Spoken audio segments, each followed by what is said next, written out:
What is the significance of the Dead Sea Scrolls? What do apologists not tell you? Have there been forgeries? And do their very existence prove that the universe had a creator? Let's find out.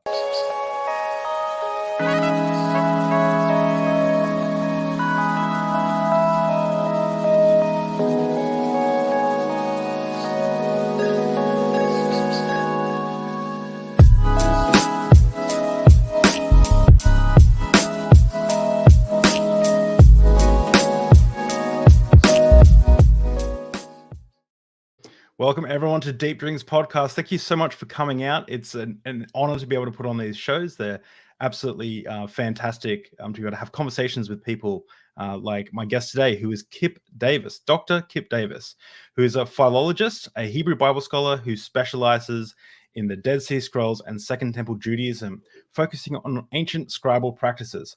Dr. Kip Davis received his PhD in religion and theology from Manchester University in 2009, and among many other things, you may recognize him from his the PBS Nova documentary Dead Sea Scroll Detectives, which documented his part in discovering the forgeries in the Dead Sea Scrolls antiquity market. With that said, I'd like to welcome, for a very fun stream with whiskey involved and metal bands, welcome, Dr. Kip Davis. Yeah, man. Thanks for coming on, man. Thanks for coming on. No, I've been looking forward to this. This is going to be fun. So, we're running this slavery panel, right? And I'm trying to find an image of you to use. Oh. And the image that just everyone is using is just the one where you're like looking over something. Maybe a laptop or some artifacts or something, and you're wearing an Iron Maiden t-shirt, and I was like, yes, I like this guy. So so what I thought is we needed to start this conversation, but as we pour the drink of choice by talking about metal bands. But first of all, what are we drinking? What are we drinking? We're drinking fine Canadian rye tonight. Crown Royal. This is David's first drink of Crown Royal. I'm look at the size of my bottle compared to your like that. That's the size, also the size of our knowledge. Yeah. No. Well, I wanted to be ready for tonight, right? So I figured I better have a big enough bottle. So there are a variety of Canadian rye whiskeys, Canada Club, Gibson's, Alberta Premium whiskey. I particularly like Crown Royal. It's easy enough to find. Well, unless you're in Australia. Yeah, this cost me like smooth. This cost me like $50 for like less $55 for just like a tiny little, yeah. It was just sold out everywhere. My bottle was not $50. Well, I think the conversion. That's nice. So it's very good, smooth, eh? very smooth. Yeah, it's very smooth. So I'm a bit of a Scotch fan myself, so I like a whiskey that kind of puts up a bit more of a fight, that you kind of feel like you've been smacked in the mouth a little bit. Yeah, but this is, I can see that this has a bit of that, but it's also very smooth at the same time.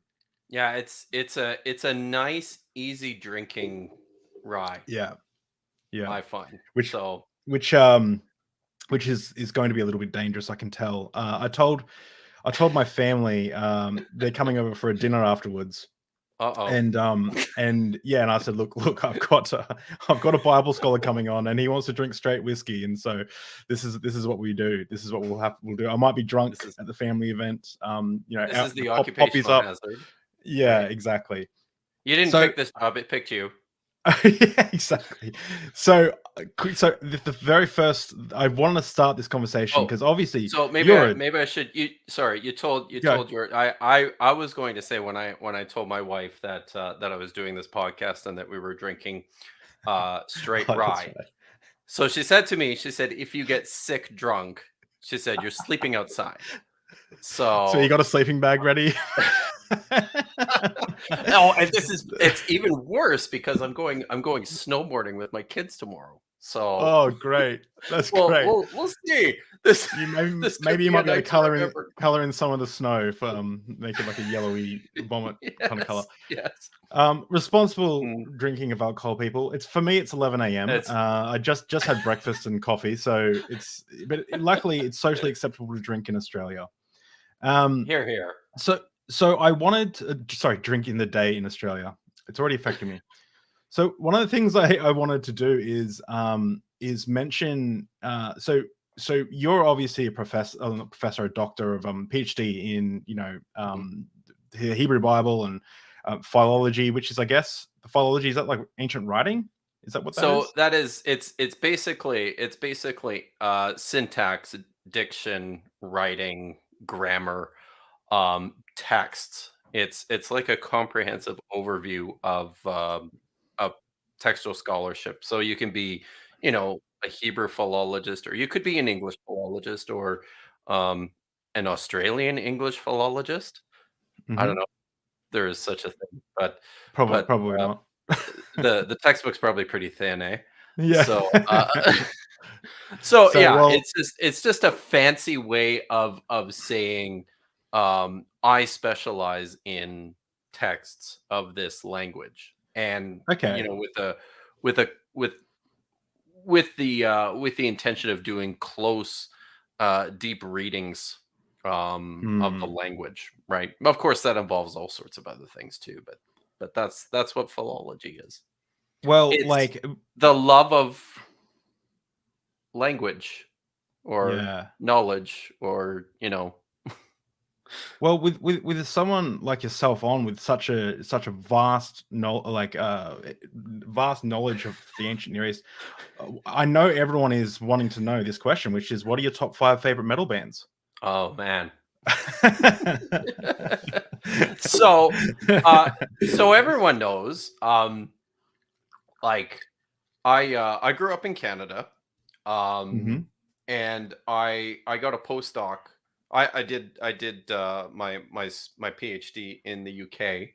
I got a postdoc to go and work in Norway for 3 years. And when I left Canada to go to Norway, I in many ways felt like I had discovered my long lost country and my people, Oh, because they play, like serious face smashing death metal on the radio in whoa. Norway and Sweden and Finland. So uh, I have lots and lots of friends, uh, biblical scholars mostly, in the Nordic countries, and this is pretty normal stuff, Mhm. to be a massive heavy metal listening biblical scholar. So when you ask me about my five favorite metal bands, I like agonized over this all week, because I started with a list of like 20, and you're forcing me to whittle it down to five. So I Yeah. mean, right away I have to give a whole bunch of honorable mentions to, Yep. like, the great German supergroup Rammstein, or like the very, very angry, want to kick your balls in OTEP, Yep. the Hungarian Thai Catafalque. I love Death, Wheel, Nine Inch Nails, the French band Koshida, Sepultura. I like Ginger, Marilyn Manson, Megadeth, Korn, Stone Sour. Oh yeah. I mean, I listen to all this stuff. Okay. Yeah. But because you're making me pick five, Yeah. here we go. You're right. You ready? And we're gonna start at the So top, because everybody knows, right? Everybody knows yes. who's number one.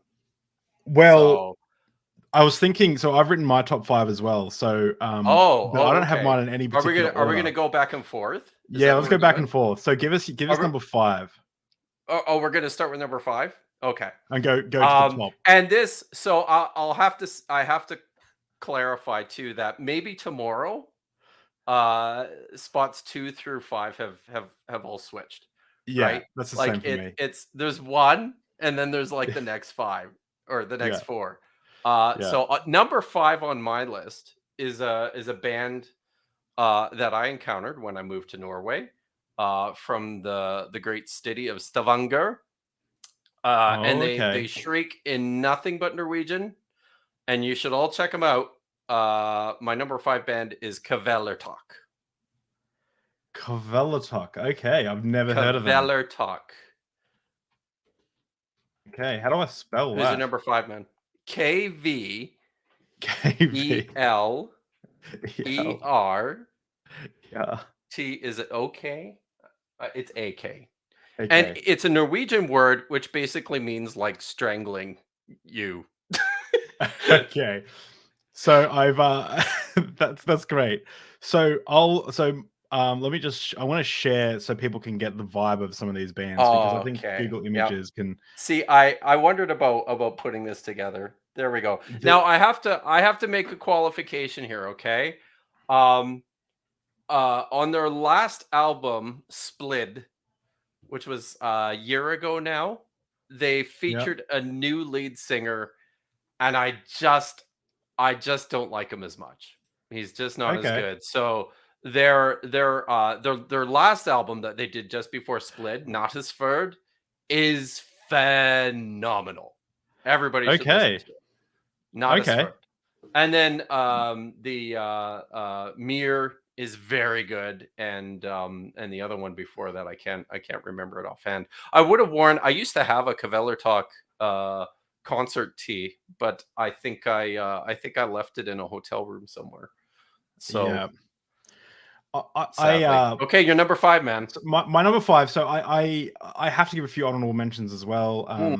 Like I Certainly. mean, as cringy as it is, like new metal kind of stuff as well. I like Korn, like honorable mention. I like I even like Limp Bizkit's Chocolate Starfish album. That was a fun album. Hey, I mean, I know that we're getting this. I know we're getting some controversy. Yeah, I can listen to it. It's good. But my number 5, and I have to put this here because it played such an important part of my my teenage years, is Metallica. Metallica is my number 5, and since going back and listening to the discography recently, I mean, really, when I say Metallica, it's like the Load and Reload albums kind of were like, but like Black was a great album, Masters of Puppets, and Justice for All, Ride the Lightning, Kill 'Em All. That's my favorite. Which one? Ride the Lightning. Ride the Lightning is my favorite Metallica album. Yeah. So, but you should know, everybody should know this, because you know I'm like one of these weirdos. Metallica's not on my list. Yeah. So, I saw that you posted that. You saw that. I have to say that Iron Maiden's not on my list, but it's an honorable mention there. Yeah. Okay. All right. So we go on number 4. Are we ready for number 4? Number 4. Yep. Okay. This is a local Canadian band. They're just from down the road in Vancouver. Unleash the Archers. And I have to actually give a shout out to a YouTube. I see them all over. There they are. Oh, phenomenal. Wow. Have they got a female lead? Stuff. Yep. Wow, that's cool. And she kills it. So have you ever ever seen this? Do you know this? She's like a trained opera singer. The charismatic voice. No, the charismatic voice. If you're on YouTube, she's amazing. She's amazing. Yeah. So, but she's listens to she's done a few reviews of Unleash the Archers albums, and she's had the female vocalist on once or twice in an interview. Wow. What is Metallica was the first band I slept outside for. Oh, wow. That's so cool. Yeah. Oh, can I tell you? Well, I have the closest I've ever gotten to seeing Metallica live. This is the lamest story you'll ever hear. Yeah. I was probably 17 years old, and it was the Black Album. I think it would have been the Black Album tour then. Um, I grew up in Calgary, Alberta, and I was hardcore for Jesus when I was 17. Yeah. And my Weren't we all? very good what were we Weren't we all? my very good friend of mine and he was also hardcore for Jesus. We were like we wanted to be evangelists, Yeah. and we were also Oh no. like I know. headbangers. So what we decided to do, we're like, we're not going to be like those lame evangelists who just preach at people. We actually took like our hard-earned money and went and bought like cassette tapes, because this is, Yeah. the 1980s, the Yeah. very late 1980s. We bought cassette tapes of Christian heavy metal bands. Oh And then wow. we went to the Metallica concert and wandered around, and it's fucking February. It's probably uh 18 degrees below 0 Celsius, Whoa, uh, whoa, whoa. in That's my cold. hometown. And we're wandering around, outside. They'd let us into the concourse just to warm up a little bit, but the security didn't want us inside the building. So we wandered around outside, accosting people, trying to give them these cassette tapes uh, at the Metallica That's so concert, great. and it was hard, and I might have broken into tears once or twice as I listened to what's the drummer's name N- now? Lars Ulrich. Yes, Lars Ulrich. As we listened to him uh doing his drum solos, inside the arena. So Wow. closest I ever got to seeing Metallica. Wow. So, and the Wow. next time, more recently, they did a concert here in BC, and I thought about like taking one of my kids to go. I have 3, but I'm not rich, so my poor kids have to take turns doing fun things with dad. Yeah. Um, I know. and Oh I no. thought, oh, it'd be fun to take one of my kids to go see Metallica. And the reason I wanted to go was because there was another band that's on my list that I wanted to go see. But then when I checked Ticketmaster and found out that they started at like $130, I was like, nah, it's Yeah. Yeah. it's not Yeah. that important. Yeah. Okay. So sorry, man. Unleash the Archers, everyone. Unleash Um, the Archers was number 4. And for me, my number 4, and this is like, so we're getting, my list now is like all over the place. You see, I'd probably put this band as probably number 2 at the moment, but I'm putting them number Oh, 4 because okay. they're just they're a very new addition to my metal like favorites, and that is Tool. Oh, yeah, they're good, eh? Yeah. I like Just them. like I feel like I can put Tool on and like lay down and just kind of go on a journey where like I can't do that with a lot of metal bands, like with Tool, it feels like their albums are so like they take you on a journey. I don't know, it's wild. Like there's this one song I just recently had a Atlas. We just had a baby Atlas, and I had Atlas. We're in the hospital, and I had him on my chest, I think, or maybe Amy had him. Anyway, I was lying there, and I was like half asleep because you can't really, it's bad sleeping in hospital.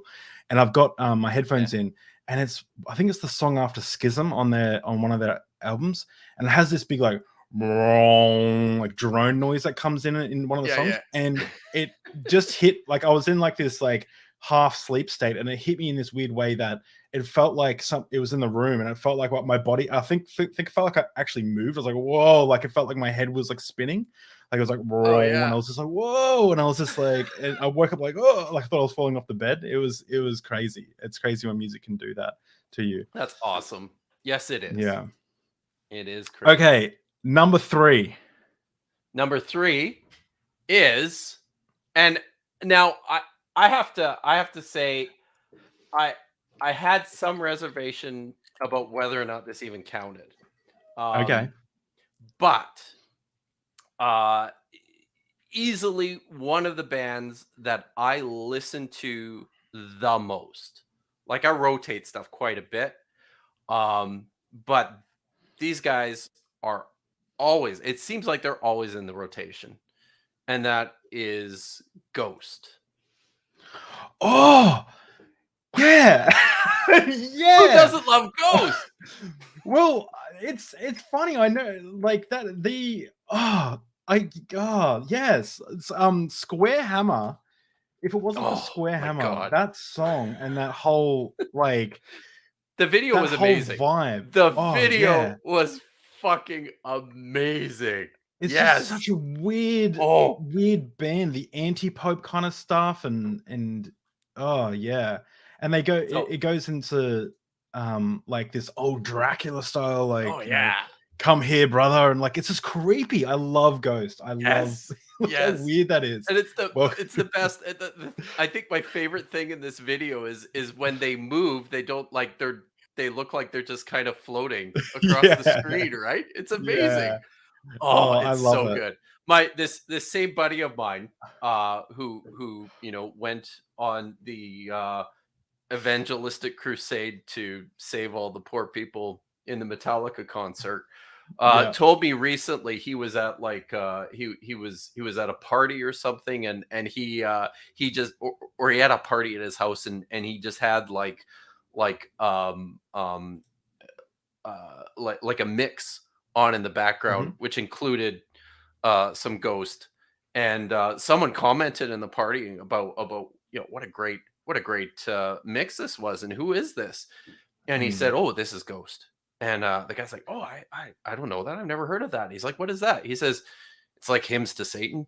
So, but It's funny because they actually like what I love about Ghost is that they're really dedicated to the performance. So, like, if Mm. anyone doesn't know, they've got a very anti-pope thing. So they Oh elect a yeah, new pope. But what's really cool about how they do it is like this is I can't remember if I saw this clip or I just heard about it, but like the lead singer comes out. So all the other band members are anonymous. They wear these like masks, but the lead singer, he's like a different pope, a different anti-pope through different albums Papa and stuff. Emeritus. That's the Papa, only one I yeah, remember. emeritus, It's yeah, Papa and Emeritus. he comes out to start the show, and then the clergy, which are the other band members, grab him, kicking and screaming, and pull him into the back, and like as if he's being murdered. And then a new pope comes out, new anti-pope, and it's like the clergy has elected this new pope, and it's the same singer, but he's like dressed differently. And funny enough, that is sorry. Let me just share my screen again.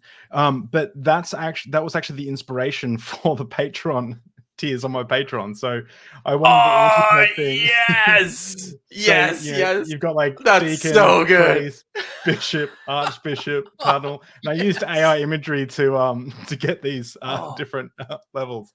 And But like, of they've course, got, like, obviously, there's only a certain amount based, like there's only 18 archbishops because there's only 18 archbishops in the world and stuff like that. So yeah.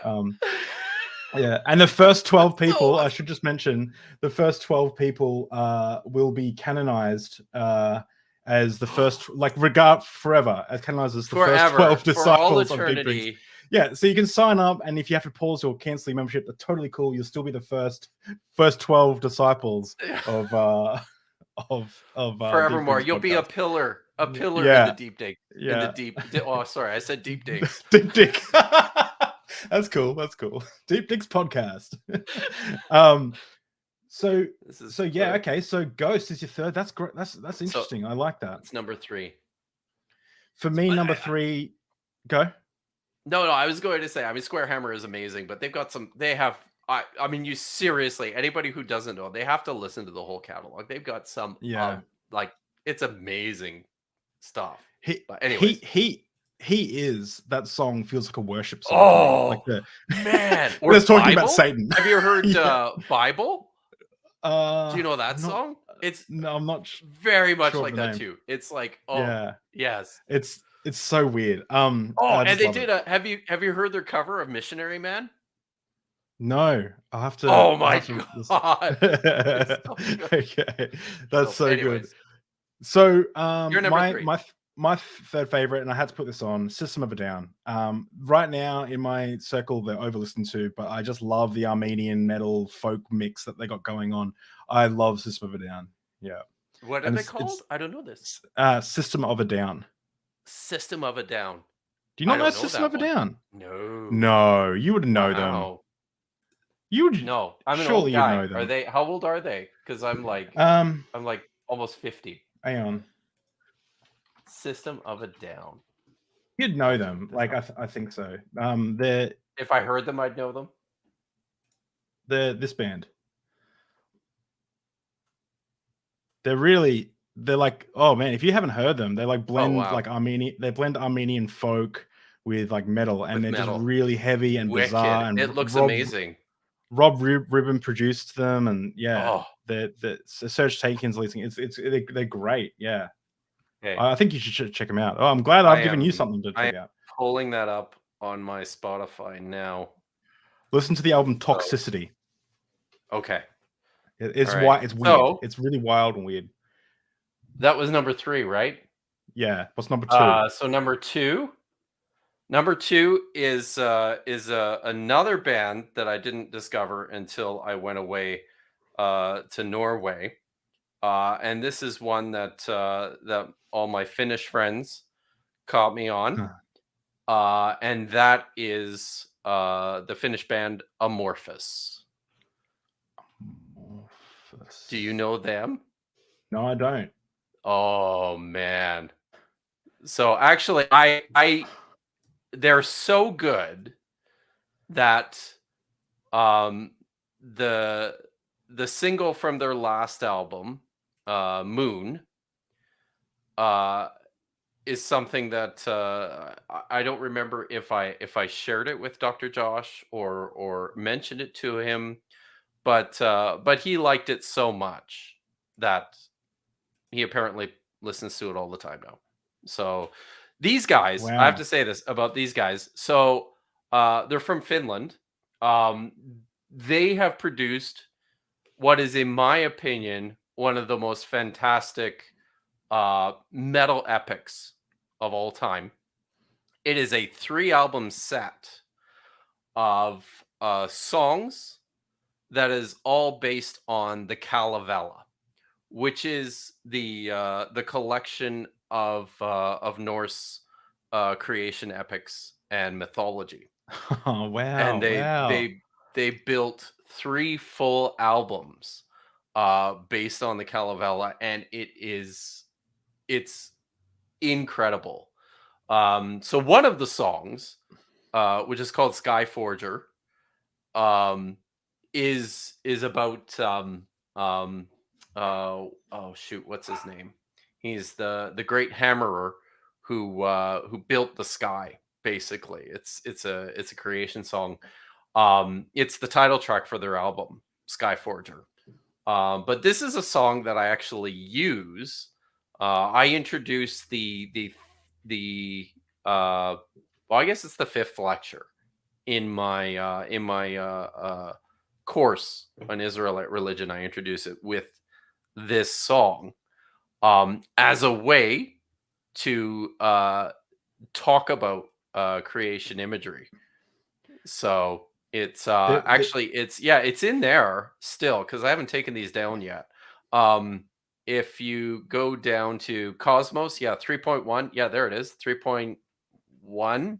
It should just be called this one. So nice. I remember hearing some metal bands at the start of some of your stuff. There's always metal at the start of my stuff. Oh, nice. So sorry, I just saw this. I didn't know that you did a video on David A. Folk. Oh, you didn't? No, he has lovely breasts, that man. So if anyone doesn't get that joke, I'm glad. So cool. All right. So your third is Amorphous. I'll have to check them out. I haven't. No, that was number 2. Oh, so number 2. Sorry, number 2. We're on number 2 now. Taking effect. Yep. Okay. my number 2, and this is a toss up between. I feel like they should be number 1, but then I also feel like the other band should be number 1. Number 2 for me is Slipknot. Like Slipknot is number 2. And I think it's just because there was a while where I really hated my job. Really hated my job. I was driving to Brisbane every day to do drafting, and I'm just so bad at like finer detail kind of stuff. And I was just so, and my boss was being like at the time was being a real dick. He's left the company, so if anyone from my work's, we all think he's a dick now anyway. And I remember just listening over and over again to People Equal Shit by Slipknot, and it made me feel okay. And so that's then and they're I've got their whiskeys, Corey's sobers, but I got one of their whiskey, the Iowa whiskey, and I the rule is I have to listen to Slipknot when I drink it, and it's only for special occasions. So I listen to Slipknot and I'll have some, and yeah, it's good stuff. So that's my number 2. Sorry, the dogs are barking. That's okay. All right, number 1. No one's surprised. It's the granddaddies of them all. It's Iron Maiden. So, and they will always be number 1. They will always be number 1. What's your favorite album? Oh God. It is probably Power Slave. Okay. The 2 Minutes to Midnight on that Slave. One. What's that? 2 Minutes to Midnight. Yes. That's on that one. I believe Wicker Man is on that album. Oh, you know what? Actually, I think it's underappreciated, but another one that I love of their albums is Brave New World, which was like their big comeback album. I thought was phenomenal. All right. So, they sorry, what was that? The first album I ever bought. We're both waiting for each other. The first album I ever bought was Fear of the Dark, and oh yeah. And it was funny actually, because as a Christian, I believe the words have the power of life and death. And so I didn't want to actually sing along to Fear of the Dark. So I changed it to Fear of the Duck. So I used to say Fear of the Duck, Fear of the Duck, because I thought, well, if I actually do get Fear of the Duck, it's not going to affect my life too much, whereas Fear of the Duck. There you go.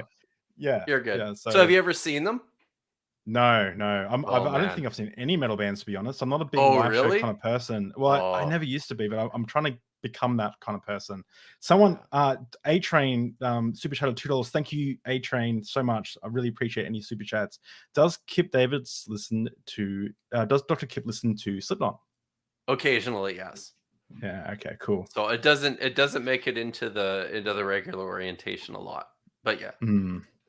I just love I think I just appreciate the artistry in Slipknot. Like I appreciate bands that have like a lore, and that really plays into my first band, which is you mentioned them before. My first band, and probably tied. Well, it's very hard to put them as number 1, but right now they're number 1. And if it wasn't for their song Deutschland, it wouldn't be number 1. Oh my God, Rammstein is my favorite. Yes. Yeah. Yes. And it's just that is a phenomenal song. Yeah. It's just so got so much. I mean, everybody is it just me? I feel like everybody, the first Rammstein song everybody ever heard was Du Hast. Yeah. Was it? But the one I love, Firefly. Yeah. Yes. I think that's my favorite. And the video for that one is fucking amazing as well. I feel like that's a band that's a live show that could potentially kill you. Rammstein. I feel like a live show. Like survival is optional. Yeah. That's so for that true. one. Chat GTP said, when I first heard Master of Puppets, I couldn't understand the words. I thought it was saying bastard, get off your ass and get plastered. That's so good. So that actually, no, what do you want to do next? Because well, we're 34 minutes in, and we're definitely I wanted to start with the metal bands because to get us like in the zone and and talking now we're going to move into some scholarship, but okay, hopefully with a bit of we're drunk, so well, I'm definitely feeling it. But yeah, we can go back to metal bands throughout and keep Okay. talking about them. But All yeah, I was gonna ask Because you. I did promise on Twitter. I promised people that that I would talk about the 5 Yeah, best Christian metal bands of all yeah, time. no, let's do And that. these are Actually, not let's do that. these are not the cheesy ones, guys. Okay, I top guarantee 5. you that none of these bands suck. There are a Okay, lot of Christian metal bands that suck, but these ones don't. Do you want to do that now, okay, or do yeah, you want to give let's you do some? that. Let's do that. Let's do Okay, that now. all right. So, and I think, and again, because I'm a weirdo, Striper isn't on this list, and I love Oh, Striper. I don't know I Striper, love but people are Striper. posting it. Yes, I love Striper. I I have to keep saying that. I do have to say, um, so my brother and I, uh, when we were, well, I would have been like 12, 13 years old when Soldiers Under Command came out, which was their second album after the Yellow and Black Attack, Mhm. came out, and we didn't buy our own albums. My brother and I, we always bought albums together, and we shared. I had a really good brother. He was like Mhm. super nice to me. So we shared. Uh, but when this album came out, we were so excited about it, and we were anxious to get it. So we told my mom that she should go and pick it up for us because we really wanted it. So we gave, we said, we've got money for this. Can you please, please, please, please, please go and buy this because we can't get down to, the Christian bookstore until like Saturday, and it's Mm. Tuesday. And so Mm. she's like, okay. And then we came home and we were super excited, and she was mad. She bought the album, and it was vinyl. It was a white vinyl striper, limited edition white vinyl striper, Soldiers Under Command. I still have it. It's in the basement. I should have pulled those out. I got so much great striper vinyl. But Okay. I sh- we had to sit down and listen to my mother give us like a 40-minute lecture about these like super effeminate looking guys in their spandex, and you know So I don't know what these what guys the look like. I'm hell? gonna Google. So Striper. You don't know Striper? Oh man, but No. you gotta. So it's gotta be the '80s Striper. There you go. The yellow and black, stuff. Oh yeah. Okay. And this is There a it is. Christian metal band. There it is. Yes, this is probably the most successful Christian heavy metal band of all time, Oh wow! Look and at the they are amazing. I mean, they are praise so Christ. so good. That's so good. And That's amazing. they used to they at their concerts, they actually printed their own special like little New Testaments that had like the band logo on the front, and they would, bring stacks of these out at the end of the concert. They would like throw them into the audience. New Testaments I, for everyone. I love it's like a Trump signed Bible or a Benny Hinn signed Bible that you can get for like $500. Yeah, yeah, wow. No, the Striper Um, Bibles, those were free, that's so man. cool. That's cool. That's cool. Uh, okay, so yeah, give us your top 5 Okay, or like my top listen. 5, and I'm gonna start at the bottom here. Okay, number 5 for me is, and people have to bear with me because I'm an old guy. Okay, so like lots of this stuff is pretty old. Yeah. Number 5 is a metal industrial band called Circle of Dust. Oh, I think Number I know them. Do you know, really? They're I've heard phenomenal. the name. So, just so everyone knows, there is there is a track of Circle of Dust in the intro and conclusion music to my Dead Sea Scrolls Oh, okay. Unapologetically series. Oh, okay. So, Circle of Dust. Okay. Number 4 is actually a more recent band, but I think they kick ass, and that is the very terribly named Theocracy. Do you know Theocracy. them? No. Oh, yeah, they're good. They're very, very good. So Wow. Okay. there they are. Cool. So they Wow.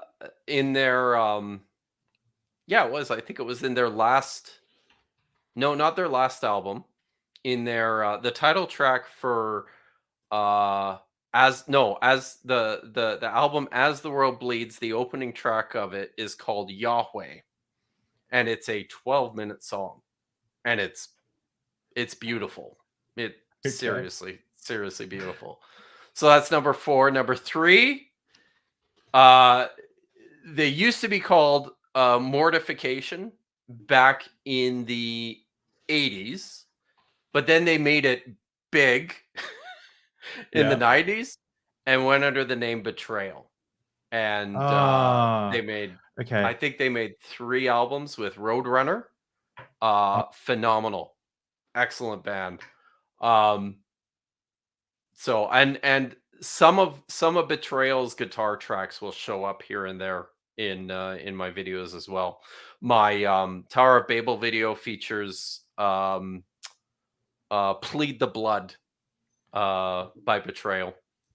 So number Yeah. 2, in my opinion, uh the probably the most phenomenally talented Christian band, any Christian band ever, and Okay. that is Believer. I don't even know of these guys. No. So Okay.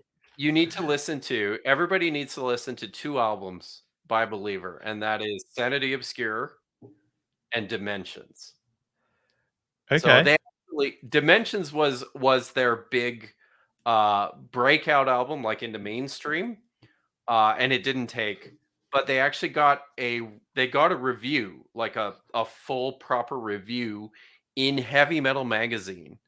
And the reviewer, when the album came out, was like falling all over himself about how amazing this album was, but then super pissed that nobody was going to notice because Because of yeah. this super obscure little Christian band. But I kid you not, you've got to go listen to those 2 albums, Sanity Obscure and Dimensions. And you can find them on Spotify, you can find them on YouTube even if you need to. So, but the number 1 for me, the Big Daddies, is a band, and I don't even know if I mean, I always thought they counted as a Christian band. Um, but then they, released songs like The Bastards Will Pay. Um, so I still think they qualify. And that is one of the great pioneers of doom metal, uh, who were formed already way back in 1979 before there ever was Okay. a Striper, and that is Trouble. So they have a discography that basically spans the 1980s and most of the 1990s. The early stuff is pretty amazing. The production values are very poor though. Um, Okay. but they had 2 they did 2 albums on it was either Metal Blade or Roadrunner, and that was a self-titled album just called Trouble, and then another one called Manic Frustration, which is still one of my favorite albums, I think, of all time. So that's the That's good a Christian metal. okay. That's the good Well, Christian metal. I have a list of Christian metal that I'll quickly flick through. This is All right. my top. So first up, we So are have these Disciple. Go. What were you saying? no. Okay. Are these good bands or are these So no? I'll qualify. So this band, Disciple, they were good. I thought they were good, but I don't know if they'll. No, they're not very good now. But they were cool because they literally just they really were like the God stuff was right in your face. They had like altar calls at the end of the album and all this stuff. Like, but they were cool. As Lay Dying, they're okay. I think. Although the lead singer as he was a Christian band, the lead singer did get in trouble for soliciting a hitman to kill his wife, so he went to jail for that. Praise Christ. Demon Hunter is a really cool band, yeah. And just their album covers. I remember the church. One of the church ladies got in for our church bookstore, and she's like, "Is this really Christian?" She's like trying to ask me. She's like, "I got it from Coorong, but it doesn't look very Christian." I'm like, "No." I'm like, "See, it's a demon with a bullet in its head. See, it's been killed." So that makes it good, okay. right? Yeah, that's what Jesus would do. Jesus would shoot bullets right through the demons. Yeah. So some of their songs are amazing, and I see some people, A Train, Demon Hunter is the best. Yeah, they're cool. Of course, for me, Under Oath. Can't not talk about Under Oath. Will go against the grain here and say that I liked their album Disambiguation more than any of their other albums, especially In Division and Paper Lung. I think they're still an amazing band. In fact, I was listening to them as I was going out to get breakfast this morning. A little band that a lot of people don't know of, but they're actually really good, is Becoming the Archetype, this Christian metal band. I've never heard of them. They're very they're cool. They're cool. They're dark. They're like epic. They're kind of like oh my gosh, do you know what? I just realized too, I forgot to mention this would probably beat out one of the top 5, and I didn't even have them in my top 5 metal bands. In Flames, especially their older stuff. Oh yeah, In Flames. They're like you feel like you're on like when you're listening to the music, it kind of sounds like it's got the real like rah, rah, rah, like it's not it's hard to like the death metal, but you at the same time you feel like you're on top of like a castle fighting a dragon with your like a unicorn and like it's really like medieval epic kind of stuff. I like it, especially the album I forgot the album. That's not anyway, like I'll find it in a sec. But anyway, they're my 5 top Christian albums. And what does everyone think? Because does anyone else? Did we miss any? Let us know if we missed any. Yes, let us know. I'm sure I missed them all. Nitty, thank you for joining us, Patreon member. I really appreciate that. Nitty. Well, I guess that means that. Oh no, we only got 7 spots left, because I saw that we had Digital Hammurabi sign up as well. So 7 spots left. Thank you, Nitty. You actually going to give him a spot, appreciate it. I mean, Digital Hammurabi, yeah, of course. Yeah. It's funny because I'll probably ask him to do some behind the scenes content, and then for the Patreon, and his anyway. I love. We love you, Josh, and Megan. We love you. Oh, both. Of course. Aren't they just? Yeah, I'm obsessed with those two. So we've spent like almost an hour talking about heavy metal. I hope everyone. I do Dead Sea Scrolls, people. Yeah. So I wanted to. There's part of me that really wanted to kind of like get into the Dead Sea Scrolls stuff, but I was having such great time with the metal stuff. Okay, so now we're going on from dead metal to Dead Sea Scrolls. Can you give us an introduction? What a transition. What are the Dead Sea Scrolls? Can you give us a short introduction about what they are? Yeah, absolutely. So the Dead Sea Scrolls are a very large collection of ancient Jewish manuscripts, which appear to have belonged to a group of elite ascetic Jews who were living out in the wilderness just south of Jerusalem, and were waiting for the end of the world. While they were waiting, they read a lot, and they probably also wrote a lot.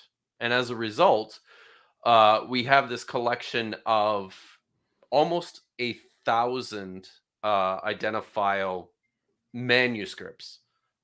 So comprised of tens of thousands of fragments. I don't know if you can see on the screen behind me. I'm actually at the moment working on I'm reviewing a master's thesis, which is all about unidentified Aramaic fragments from one of the caves. So Wow. it's literally it's like that, tiny little fragments, individual little pieces with bits of writing on them. And scholars have been working for over 70 years now at piecing this huge collection together. So the scroll fragments were discovered in 11 caves in a 1.5 kilometer radius of one another, and in very close proximity of the ruins of a settlement that we call Qumran. It's just southwest of Jericho, maybe 5 or 10 kilometers. I'm gonna get that wrong. Right on the western shore of the Dead Sea. And yeah, this site, this settlement was active for the first century BC and most of the first century CE before the Romans came and basically demolished the place on their way from Jerusalem to Masada in 70. So that's what the Dead Sea Scrolls are. And they're really important. Or was this going to be your next question? No. Yeah. Okay. Well, it pretty much is. Yeah. So So go ahead.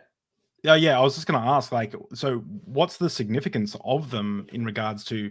So I know that what I learned in ministry college is they actually prove the Bible's real, like, or factual. Oh yeah. So Totally. yeah, so what is but from a more historical, and of course there are some arguments there that these Old Testament scriptures haven't changed.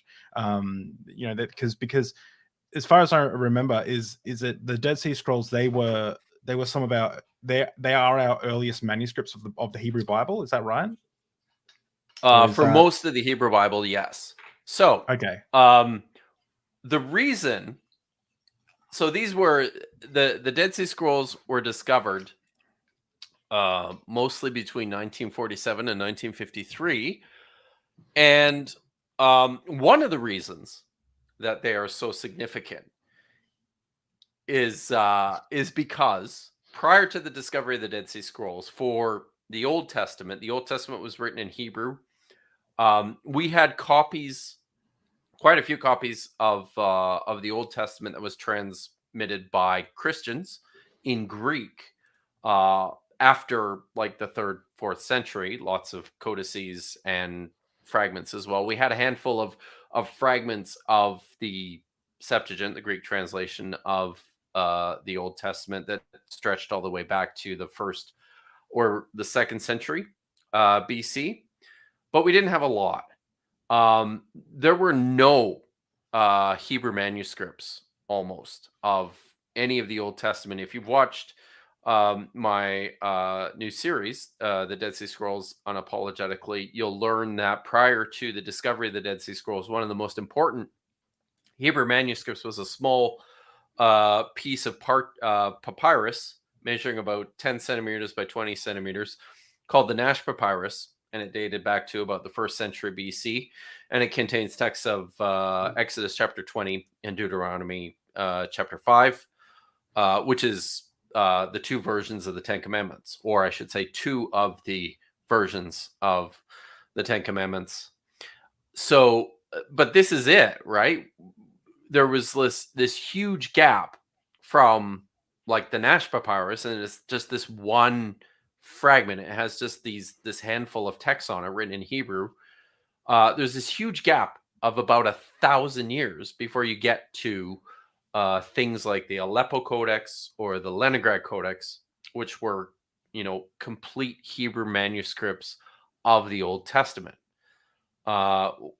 The Dead Sea Scrolls, when the Dead Sea Scrolls were discovered, what was so remarkable about them was that suddenly we have literally dozens and dozens of copies of just about every single book that appears in the Hebrew Bible or the Old Testament. And this was very exciting for many Christians, many evangelical Christians, in large part because the belief was that these provide validation about the stability of the textual transmission from this period prior to Jesus and contemporary with Jesus, all the way up through the Middle Ages and to what survives in the Aleppo Codex or the Leningrad Codex, which is the text that all modern translations are based upon. So it was an incredibly significant find, in that we found, as I said, there's literally dozens and dozens of copies of text from the Bible. There's copies of books of Isaiah, Ezekiel, Jeremiah, Genesis, First and Second Samuel, Exodus, the 12 prophets. They're all in there. The only thing that was not in the Dead Sea Scrolls from our collection of the Old Testament is the Book of Esther, and the reason Esther was not discovered was the people who collected this literature. The reason they didn't care about Esther is because they were super fanatical about the calendar, properly recognizing the calendar, which for them was a solar calendar as opposed to the more commonly recognized Jewish lunar calendar. But they were also they had a really big heart on for festivals, but certain festivals, and they did not celebrate Hanukkah, and they did not celebrate Purim, and which is why there was no Esther and there was no Maccabees in the Dead Sea Scrolls. But what's really interesting is that on top of biblical texts, or so-called biblical texts, the biblical texts only comprise maybe at the most 15 to 20% of the whole collection. Whoa, really? Yeah. So what else is in there? Yeah, what else is in there? Oh, so what else could be? Because remember, Jesus said if everyone wrote down everything that he did in his life, it would fill every book in the world. So I imagine that's right. that if they, wow. So yeah. So two questions. There's nothing Christian in there, is there? It's only the Hebrew Bible, right? Yeah. Just the Hebrew Bible. There have been suggestions. There was I'm gonna get his first name wrong because the rye is flowing. Yeah. But there was a scholar by the name of Carmignac who suggested that there was some of the Greek fragments. There's a very small number of fragments of Greek manuscripts. I should say that too. Most of the Dead Sea Scrolls are written in Hebrew, but there's a whole lot that are written in Aramaic, and there's a handful that are written in Greek. Almost all the Greek manuscripts came from one cave, and that's Cave 7. And I think there's still some questions to be answered as to whether or not this is even part of the same collection, or if this is just a happenstance thing, right? Proximity of the rest of it, so it just sort of got lumped in together with it. So one of the fragments that came out of Cave 7, a scholar by the name of Carmignac attempted to reconstruct it and suggested that this was a very, very early copy of the Book of Mark. This has been demonstrated to be false. It's Swiftsy is correct. It is almost probably First Enoch. But that's it. I will say though that one of the remarkable things about the Dead Sea Scrolls is the amount of information that it provides with regards to the background of Christianity. One of the things that we see in the collection are ideas about the apocalyptic ideas and messianic ideas in particular that look very, very similar to the sorts of things that you read throughout the New Testament. So the Dead Sea Scrolls have been incredibly helpful to New Testament scholars for helping to ground the this idea of Jesus as an apocalyptic Jewish prophet, because suddenly lots of these things that appear throughout the New Testament, which at once were thought to be novel, are actually reflected in the writings of uh, this Jewish community that we identify as the Qumran Essenes. There's been questions as to whether or not Jesus, or perhaps even John the Baptist, were members of the Essenes, or of even knew this community at Qumran. I don't think we can go that far, but what I think we can say is that lots of the so-called non-biblical, and we can get into that, so-called non-biblical writings uh, in the Dead Sea Scrolls certainly reflect a zeitgeist with which sort of a milieu of thinking that early Christianity, and in particular the movement of Jesus, would have fit seamlessly into. So they've been called the most important discovery, the most important manuscript discovery of the 20th century. And I think that is not an exaggeration. Wow. They shifted from a text critical perspective. They shifted our entire knowledge base about the Hebrew text of the Old Testament back 1,000 years or more, Whoa. Whoa. right? Whoa. And then they've provided this window into first century Judaism. One of the really neat things about the Dead Sea Scrolls is that while this was a collection of literature that belonged to a group of Jews we identify as the Essenes, they also provide information about other Jewish groups as well. They were in this fierce they were fiercely critical of the Pharisees, for example. And we Mm. see we see this dialogue that they had, with the Pharisees, intact, preserved within the Whoa. Dead Sea Scrolls. We know I that this group was disenfranchised from the Jerusalem temple establishment, which was controlled by the Sadducites, or the Sadducees. So within the Dead Sea Scrolls manuscripts, we see reflections of the snapshots really of Sadducean thinking and theology, but from the perspective of one of their opponents. So it's a treasure trove of information the, about the Bible, about the New Testament, about Christianity, about Jesus. I have a bunch of questions about that. But I first want to read out D's comment. What does Dr. Kipp think of biblical archaeology review? I've subscribed for many years and find they are surprisingly unbiased and will point to archaeological finds that contest biblical record. I think it's a very very good publication. I think in particular for lay people, it's easily the best publication of its kind, Okay. popularizing quote Is it unquote this? biblical archaeology. That's the one, yeah. Yeah. It was founded, and for years it was edited by Herschel Shanks, and uh,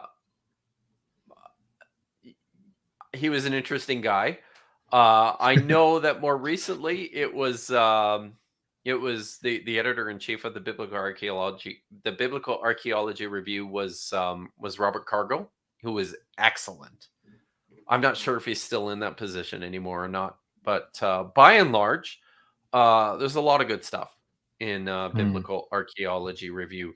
Now, having said that, there are times when you'll encounter an article or an editorial that tends towards something that is a little bit more confessional. But a lot of that has to do with the fact that a huge number of the subscriber base for BAR is this Yeah, like the this group, right? Christian Evangel. Yeah, yeah. Yeah. Thank you so much, D, for the super chat. That's a very Thank you, generous super D. chat. I really appreciate it. So okay, so you've got big brain, like your big bottle of whiskey. I've got small brain, small bottle of whiskey.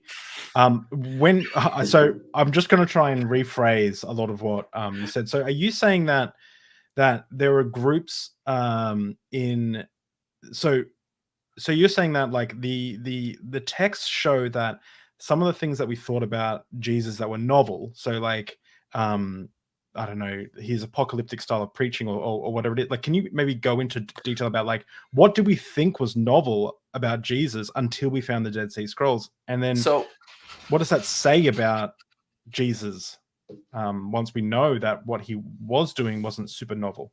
I mean, I imagine that there wasn't too many people who were being resurrected, or was there? I don't not know. that, but I there were a lot I would say that it wasn't all that uncommon. What Jesus was doing was not all that uncommon. And what Jesus was preaching was not all I'm talking about the historical Jesus here. Yeah, yeah. What he was preaching was right within the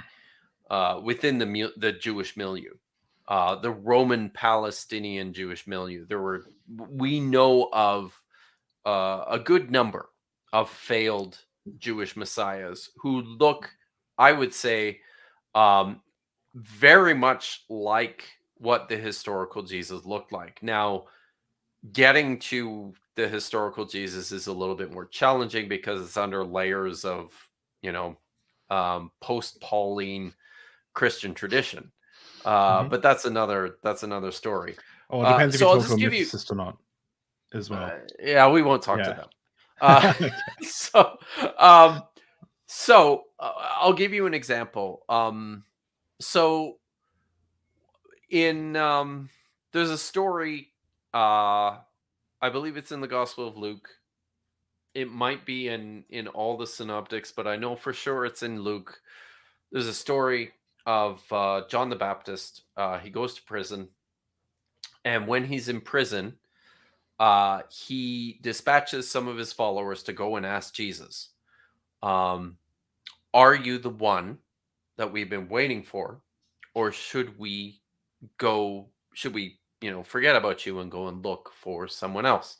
And Jesus says to John's followers, "Respond to John and tell him this: uh, the blind are receiving sight, uh, the deaf are hearing again, the lame are walking, the dead are rising, and the poor are having the good news preached to them." What he's basically doing is he's conflating a series of individual prophecies out of different parts of the book of Isaiah together in his He's giving a response to non-answer. John. Yeah. He's Well, giving a it is non-answer. I mean, He's like, he's you basically tell me. saying, Yeah. he's saying Yeah. yes, right? Or the Yeah. implication is yes, because the implication is all these things are happening, right? Yeah. But he couches it as any good rabbi would, in first century Judaism, within this cryptic set of scriptures. Something rabbis still do. And I have some stories about that. But Okay. so he couches it in this cryptic collection of individual prophecies from different parts of the book of Isaiah. And there was a time that New Testament scholars looked at that and said, that's novel, right?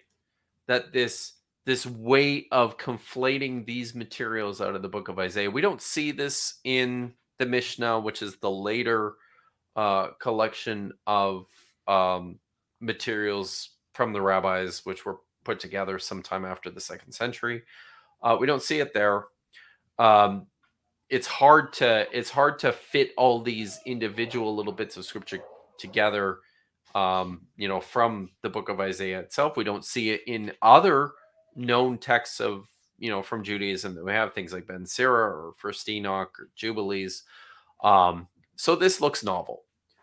One of the remarkable finds in the Dead Sea Scrolls was a manuscript labeled 4Q521. And what that means, the Q means Qumran.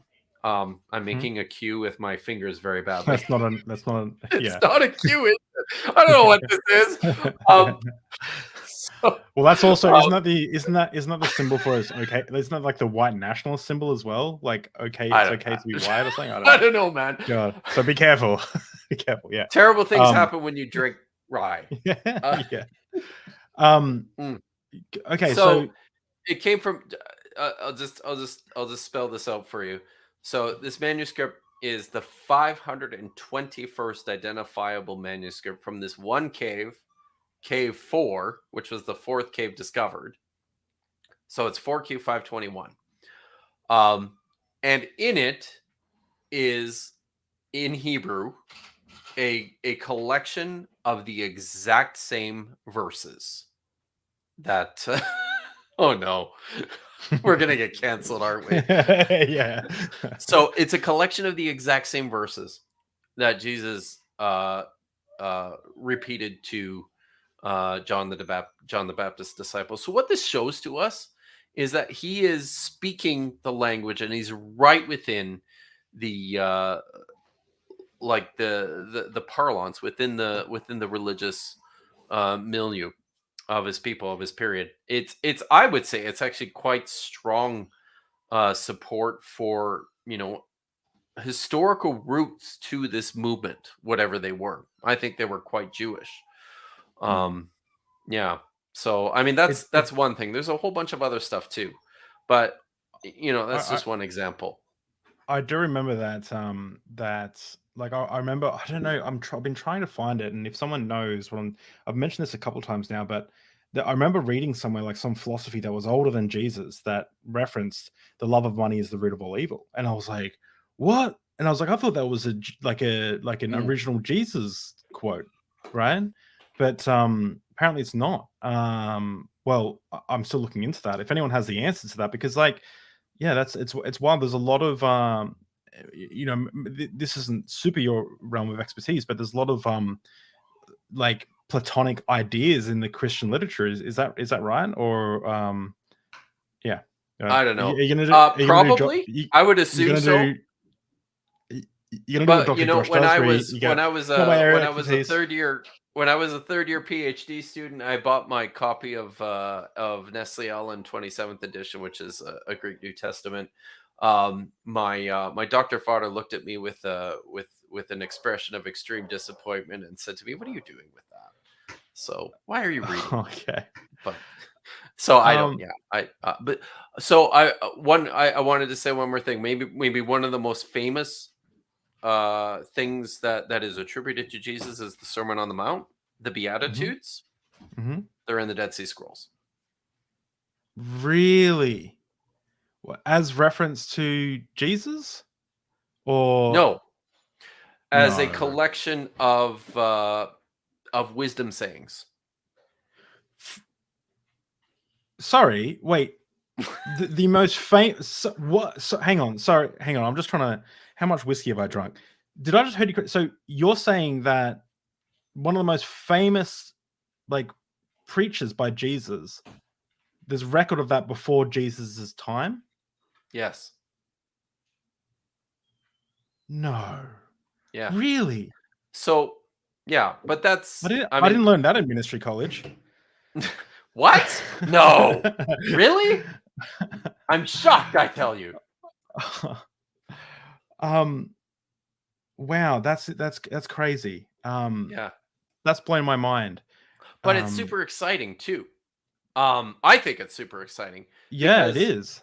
It's one of these things that it helps. I think it helps us to understand Jesus quite a bit, but it certainly helps us to understand that the people who wrote and put together the New Testament were drawing from like Jewish source material. Like they were right there within the guts of early Judaism. Mm. So it's it's interesting. Albert Schweitzer, who was a very famous New Testament scholars in the 1920s and the 1930s, really pushed the idea. He's sort of the father of the the historical Jesus movement, and he's the one who really pushed this idea of Jesus as an apocalyptic Jewish prophet. And he was writing in the 1930s. And then after the Dead Sea Scrolls were discovered, it was just like, yeah, like Schweitzer was right about all this stuff. I I feel I'm with Stacy here, and I'll be on Stacy's podcast this week.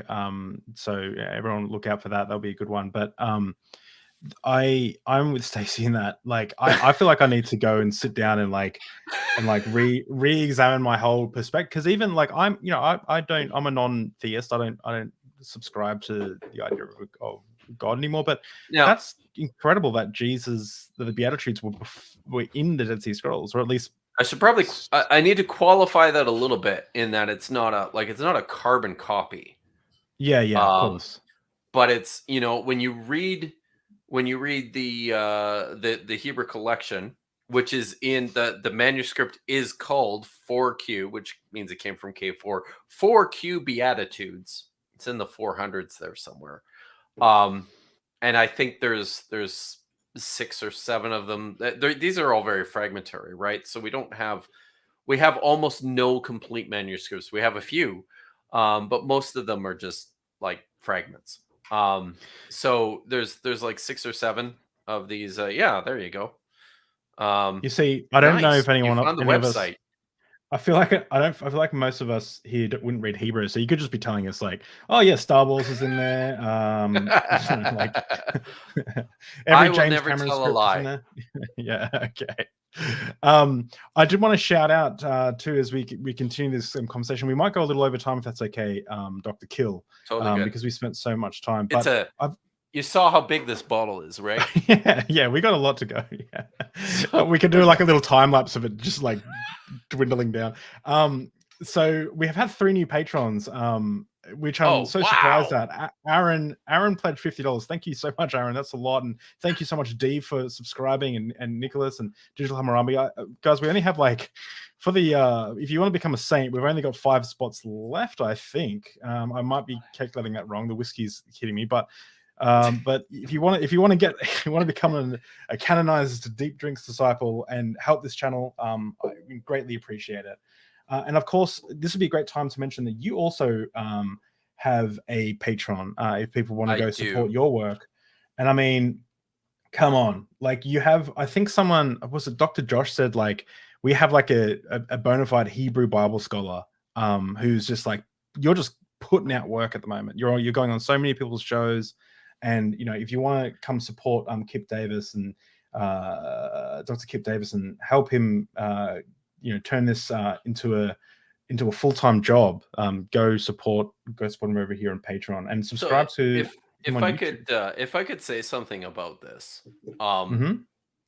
I'm an I don't know if I'm the best benefactor to my patrons, because we do I do like a monthly live hangout with my top tier, and you get early access to my videos, but because they take a long time to make, I can usually only make one a month.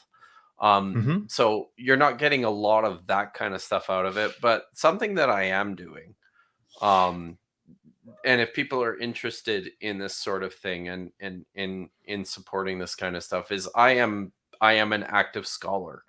um I am actively working on editions of the Dead Sea Scrolls for Mm. publication, which is not something anybody is paying me for, but I do because I love to do it. And um, you know, if you're interested in supporting real scholarship, this is a good way to do it. I'm going to be doing more of these sorts of projects. I'm working with some things with a good friend of mine. and somebody who's going to be on the upcoming slavery panel, Dr. Matthew Monger, the famous Dr. Moat. We're doing some things together that's going to produce actual academic content. And then, I should say too, the Dead Sea Scrolls Unapologetically series, which is what I'm working on now, is a massive, massive project. It's going to take a very long time and a lot of work to finish. So if you're interested in supporting something like that, that's what's going on. So yeah, I've been devouring, as you can see, I've watched these 2 videos. I watch it as I watch it. I get excited because before I go to bed each night, I'll throw an episode on, or one of your episodes, or interviews with Myth Vision, good. and I'll just I'll watch it for about 20 minutes until I fall asleep, and then I'll continue watching. I'm it easy to fall asleep too. No, it's whenever I find something interesting. My wife tells me all the time. Yeah, if I find something interesting, that's what I do. But yeah, go support. We're all trying to I guess get this kind of information out there. You're doing amazing kind of stuff, and you're an active scholar. It's awesome. Myself, I'm trying to. I haven't really kind of communicated this enough, I guess, but I'm trying to kind of have deep conversations and broaden people's perspectives on not just biblical scholarship and atheism and things like that, but other religious perspectives and other things as well. And to kind of, I guess, show that we can have conversations with people we disagree with, and it can still be okay. So yeah, guys, go support Kip Davison, subscribe to his YouTube channel, and subscribe to this YouTube channel as we continue to kick ass with some really cool, exciting things coming up. So I'm wondering where we should go in this interview, because there is something that has popped into my mind that I really feel I want to ask you about, and it's kind of a pivot, and maybe we can pivot to this and pivot back to the Dead Sea Scrolls. Okay, but sure. What are your thoughts on, and I know you have thoughts on this, but what are your thoughts on the documentary hypothesis? So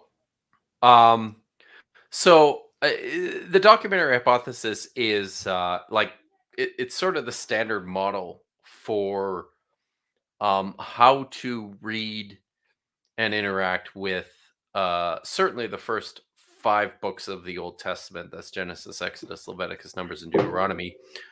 But it really does also provide a framework for reading almost the whole Old Testament.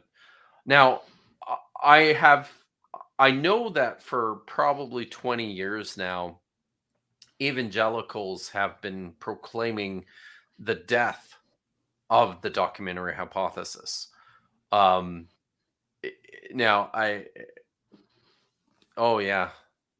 I got distracted by this.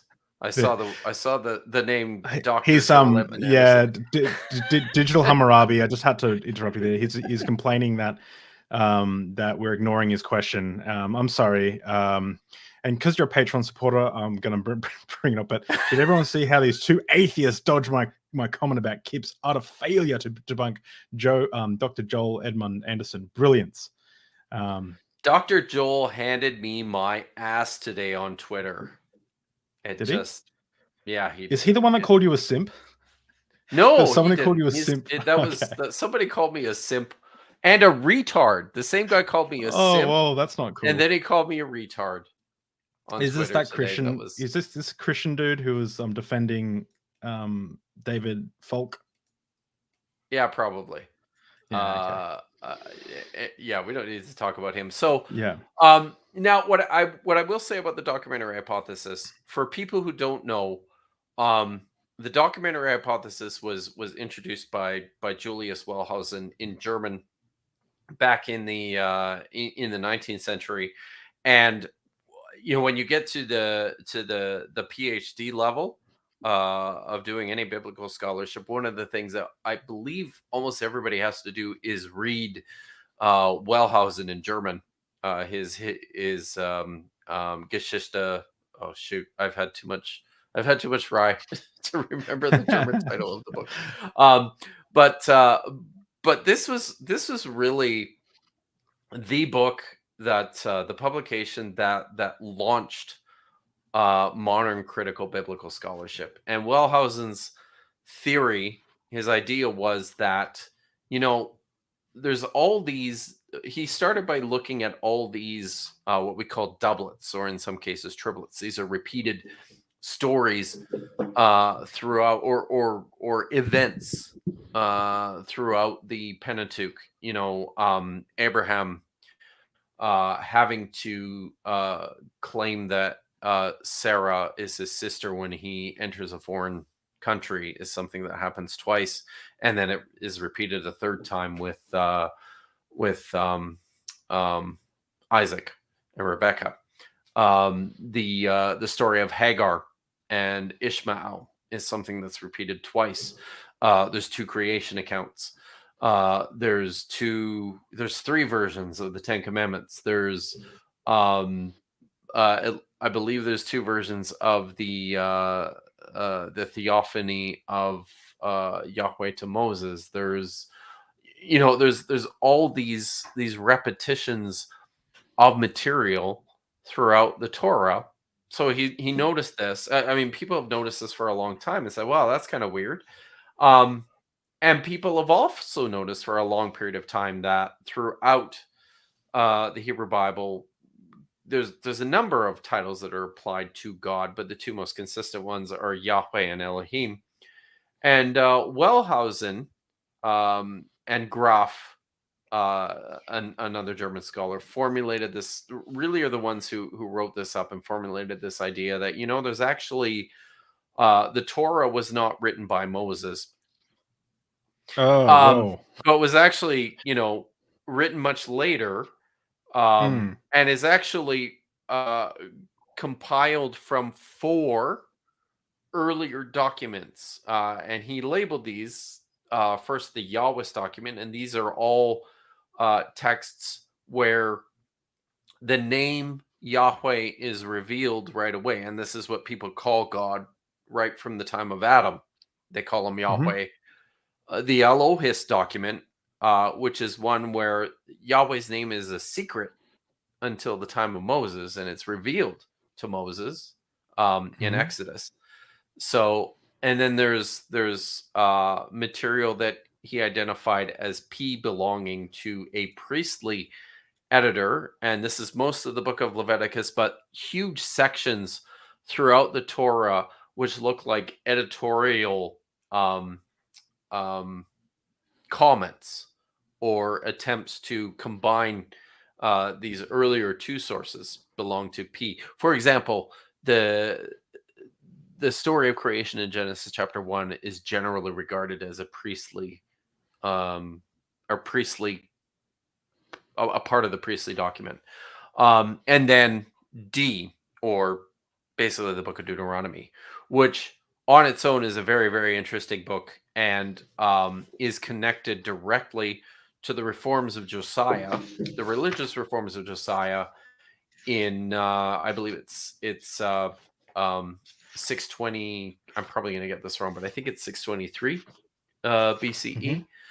So Wellhausen basically said that all these sources, were written during the monarchic period, like the time from David up to Josiah, and then after the Babylonian exile, they were all put together and combined into the Torah that we know. So I quite like the idea, because I like how I think it provides that. Now, any theory has its issues, its problems, its drawbacks. So I'm not married to the documentary hypothesis, but I particularly like it because I think it makes the most pragmatic sense of the material that is in the Old Testament. I like how you can tease out individual sources, and make sense of the connections between them using the documentary hypothesis. There are other ideas too. There's the supplementary hypothesis is very popular predominantly in Europe, which is this idea that there was an earlier core of material that just generally expanded and grew. There's something called the two source theory, which is this idea that there were traditions that were collected by the Northern Kingdom that we know as Israel. This is all during the like 9th, 8th, 7th centuries BCE, and the Southern Kingdom, Judah, that were kind of thrown together during the Babylonian exile. And I will say that I think that on various levels, all of these theories have it right. I think that there was an early core material that was expanded. I think there probably were individual documents, maybe 4 of them. And I think that some of this material you can tease out and separate between stuff that belonged to the Northern Kingdom and the Southern Kingdom. So all of these ideas have lots going for them. They all have merit. I don't think they all hold a monopoly on what actually happened, but I think they all contribute to our understanding of what actually happened. So, sorry. I have this book. No, that's great. I have this book. It's the Bible. Yeah, that's a great book.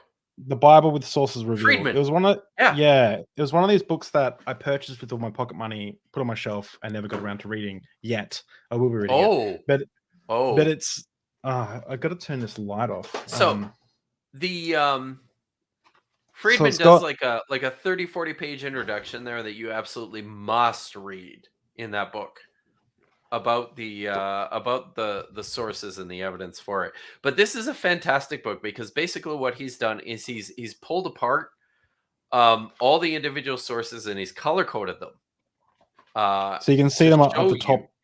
Up the top here, it's got the, I don't know if that's like focusing, but it's got the different sources. Yeah, and you can read, can read it in like, oh, this is from this scroll and this is from this not scroll but source.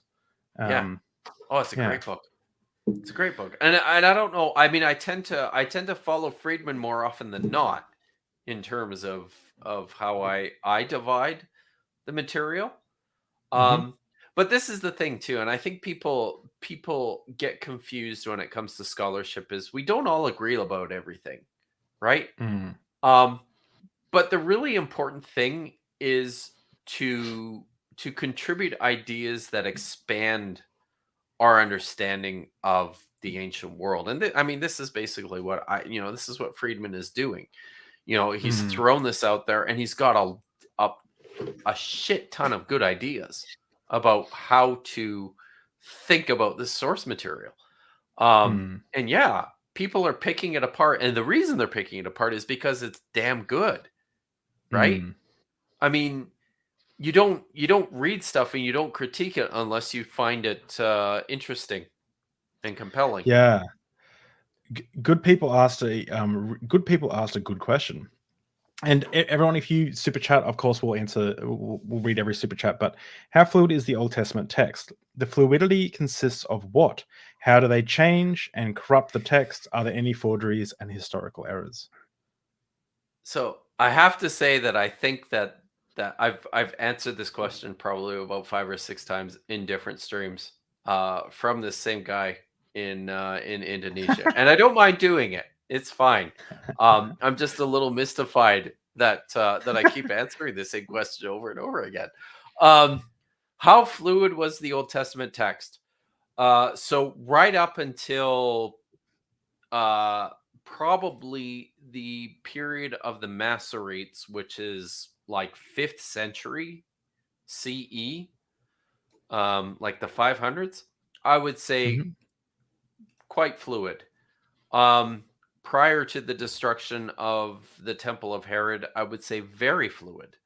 And by that, I mean that there were multiple versions of the Old Testament text. And we know this from the Dead Sea Scrolls because one of the remarkable things that we discovered in the Dead Sea Scrolls are individual copies side by side of different versions of the same book. And then on top of that, there are manuscripts, there are texts that don't fit our categories of what scholars identify as scripture. So scholars have thrown out different names for them, that like reworked Pentateuch, or excuse me, paraphrase of Kings, or apocryphon of Jeremiah, or apocryphon of Joshua. I did my PhD dissertation on the apocryphon of Jeremiah. So all that to say that in this period, prior to the destruction of Herod's temple, the second temple, excuse me, I should have grabbed some water. But prior to the destruction of Herod's temple, the text, there were all sorts of versions. There doesn't seem to have been a standard version. Everybody kind of had their own favorites. And there's so many of them that things that we don't recognize today as versions probably were a form of scripture, sacred scripture for some people. The fluidity consists of what? It consists of just about everything. There are rewritings and there are alternative versions of just about everything in the Old Testament that survive in the Dead Sea Scrolls as well as in other early Jewish literature. How did they change and corrupt the text? In various ways. Scribes were and readers of the text at the time of Jesus would leave out things that they found inconvenient. They would clarify things that they found difficult, and they would expand on things that they found to be incomplete. And we see examples of all of this throughout the Dead Sea Scrolls. How did they change and corrupt the text? I think corruption is a bad. I don't like the word corrupt, because what this fails to do is this fails to appreciate really the whole program of early Jewish scripture exegesis. This is just what you did with the text. If you took this text seriously as a Jew living in the 1st century BCE, that meant that you were constantly renegotiating it. You weren't slavishly committed to every individual letter. No, you were much more sensible than that. You took it upon yourself to use your brain and to make the text meaningful for your circumstances. So they're not corruptions. They are honest and sincere attempts to grapple with and understand and apply the text to what's going on now. Are there forgeries and historical error in antiquity? Forgery in the terms of pseudepigrapha, which means false writing. We certainly have something that we see taking place with regularity. And this stretches all the way back into biblical texts. I mean, we see this in the book of Deuteronomy. We see this in the book of Daniel. We see this in things like the Psalms and in Lamentations and in Kohelet or Ecclesiastes. There is this idea of attribution taking place where texts are deemed important enough that you're going to assign an author to them. So, for example, the book of Lamentations was not written by Jeremiah, but that did not stop the somebody, whether it was the Greek translator of the Septuagint or whether it was the copy of the text that he was reading, it didn't stop him from saying, this was written by Jeremiah. And this is stuff that's the Psalms that are attributed to David weren't written by David or sung by David. Somebody came along later on and said, I think this is something that David could have said. And one of the reasons we know that is because we have this remarkable document from Cave 11 at Qumran called the 11Q Psalm Scroll A, which is a collection of Davidic psalms But and it's all the ones that you would imagine that you know from your copies, your translations of the book of Psalms in your Bible. But in addition to that, there's stuff that we've never even seen before. Something called the Apostrophe of Zion appears in this manuscript, which is something we've never seen before, and yet this manuscript says this was spoken by David. So, and in terms of historical error, yes, absolutely. And the reason for that is because most of these texts were written by people hundreds of years after the events, or collected by people hundreds of years after when the events took place. I wanted to ask you, so when you're talking about forgeries, so I just tweeted out this. This is at Kip Davis, and I love Nickelback. Would that be considered a forgery? Oh my God! Or like, am I? Because in I don't know if that's like considered a forgery or if that's like. Oh my God! No, yeah. So that's an obvious forgery. Nickelback came from Hannah, Alberta. Eh? Did you know that? They came from a small little town in rural Alberta called Hannah, which is not that far away from where I grew up. I felt bad about Nickelback. Really, you see, I felt bad about putting Nickelback in there. I don't think Nickelback like. There's a whole meme about it where it's like they were, I guess, Nickelback does not suck.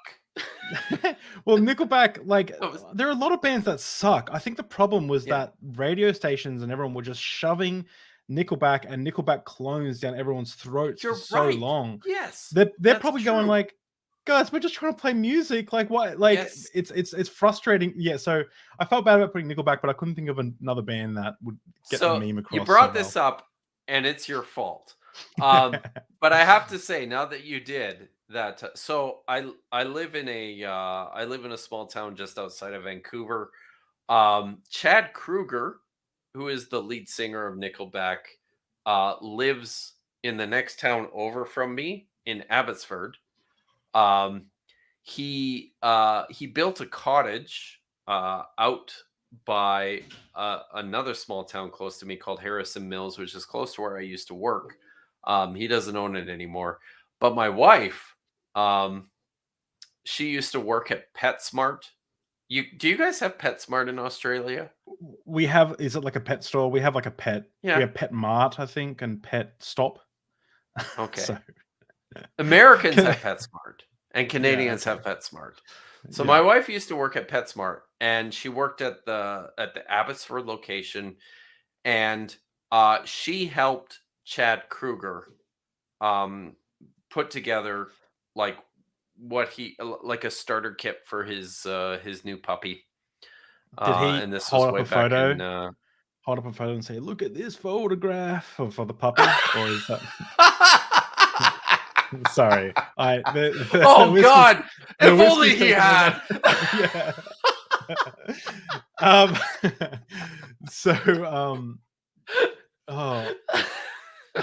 Forgeries. Did you want to? Yes. Did you want to talk about forgeries? Yeah, let's talk about. So you were on the team that actually discovered, or like, according to the documentary, you look like the main guy. Were you the main guy that discovered the forgeries that were in the antiquities market for the Dead Sea Scrolls, or were you just part of the team? Or I'm probably the, unfortunately for everybody, I'm probably the most public-facing guy from the team.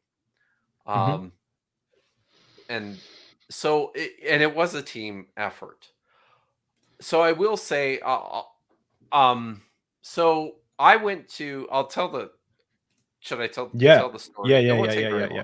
So I went to Norway in 2012, and one of the things that I was doing in Norway was working on this. Whoops.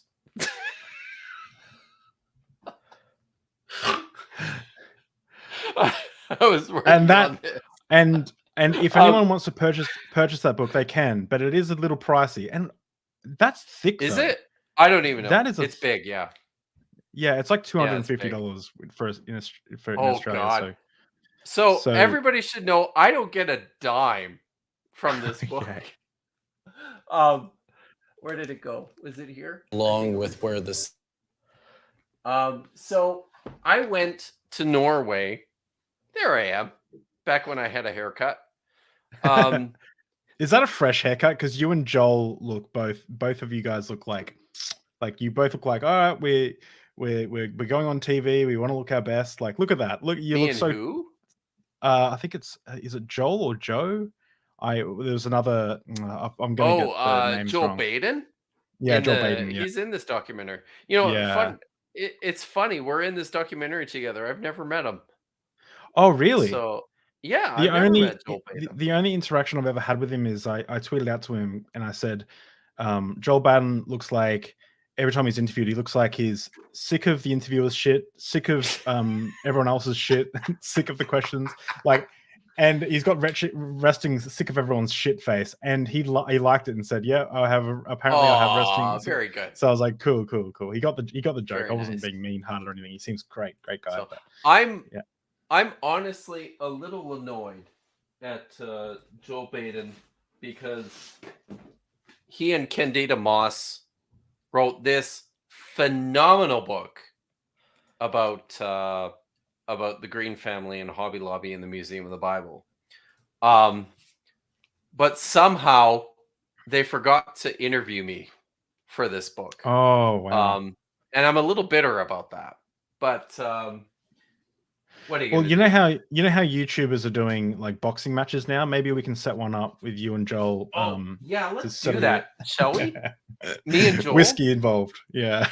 Yeah. You heard it here first. So okay. So I was in the middle of telling a story. Yeah. So in 2012, I went to Norway, and one of the to do this, I was on a research fellowship at the University of Agder, which is in the lovely little town of Kristiansand on the southern tip of Norway. And one of the projects that I was working on was the publication of that volume, the Gleanings from the Caves, which is the private collection of Martin Skoyen. He has 32 supposed Dead Sea Scrolls fragments and some artifacts. He's got things like I should show you this. This is actually really cool. He's got things like inkwells, bronze inkwells in that were found in oh, here we go. Yeah, he's got this cool thing. See that? Where is it? Mm-hmm. Turn it that way. There we go. Mm-hmm. That's an inkwell. It's a bronze inkwell. Wow. I believe that one was found in Jordan. It's actually Nabatean. But it's similar to what we assume they were using in Qumran. And he's got things like this little guy here too. It's like a little bronze altar. Oh. For offering incense or something from I think that was 1st century BCE. But so he's got a bunch of stuff, as well as these 32 fragments supposedly from the Dead Sea Scrolls. And I was a postdoc working in Norway. And one of the things that I was tasked with doing was helping to publish this collection. So what that meant was I got to go over to Martin Skoyen's vault. It's literally a vault. It's like the walls are like 1.5 feet thick, or 80 centimeters thick, or whatever it is. And it's filled with like crazy amazing things. Like Martin Skoyen is an eclectic collector who has like one of the finest collections of early Buddhist manuscripts. He's got Wow. like shelves full of folios from the Vatican. He's got like antique Russian Bibles from the 13th and 14th centuries. He's Whoa. got like actual material culture from like Nebuchadnezzar's Babylon. He has these amazing stone vessels, like cups and plates that they're made of stone and they're polished, and then they have embossed on them in gold leaf, like the name of Cyrus, which supposedly came from like the royal holdings of Cyrus the Great. Like he's got, and in Whoa. addition, he's got like actual letters written by Beatrix Potter, who wrote the Peter Rabbit series, and actual artwork from her. And he has the draft copy, the copy that J.K. Rowling actually sent to the publisher Mhm. of the Philosopher's Of Stone. Oh, wow. Wow, Yes. wow. Yeah. So Wow. this is all in this room, right? In this Yeah. vault. It's full of this shit. I love Um, that the Philosopher's Stone is up there with, like, all the I know, other right? yeah, It's yeah, very fitting. yeah. And he has 32 of these fragments that we're supposed to analyze and edit and publish. So I arrived in 2012. By 2013, the guy who was doing the paleography for us started to raise some concerns about the Mhm. way that some of the fragments looked, just on the basis of his analysis of the script. And from that point, my close colleague and good friend, Orstein Usnes, who teaches at the University of Agder, and myself started to look much more critically at the fragments Siskoyan had, and started to develop and collect like a catalog of individual scribal features that we thought were unusual. Things like letters that seemed to be unusually shaped for the period in which they were written, letters that appear on edges of the fragments that appear to have been like squeezed onto the fragment as opposed to have survived from a Mm. larger manuscript, lines of text that were out of alignment with one another, and which actually aligned with contours of the fragment, Mm. and very convenient Yeah, I was gonna ask readings. about this. Yeah. There wasn't there an amazing like, someone had somehow, on one scroll, somehow justified putting 2 of the like, homosexual, Mm, scriptures in one spot, yeah. because they just knew that there'd be someone out there that would want that in, the original Hebrew. Oh yeah. Amazing. Yeah. So this was not part of the Scoian collection, but I mean, there's a few of these. Southwestern Baptist Theological Seminary, Azusa, Pacific University, um, are two institutions in particular. Museum of the Bible. They were all buying these fragments in addition to Scoian. Um, and I attended uh, a session at the Society of Biblical Literature in San Francisco, in 2000.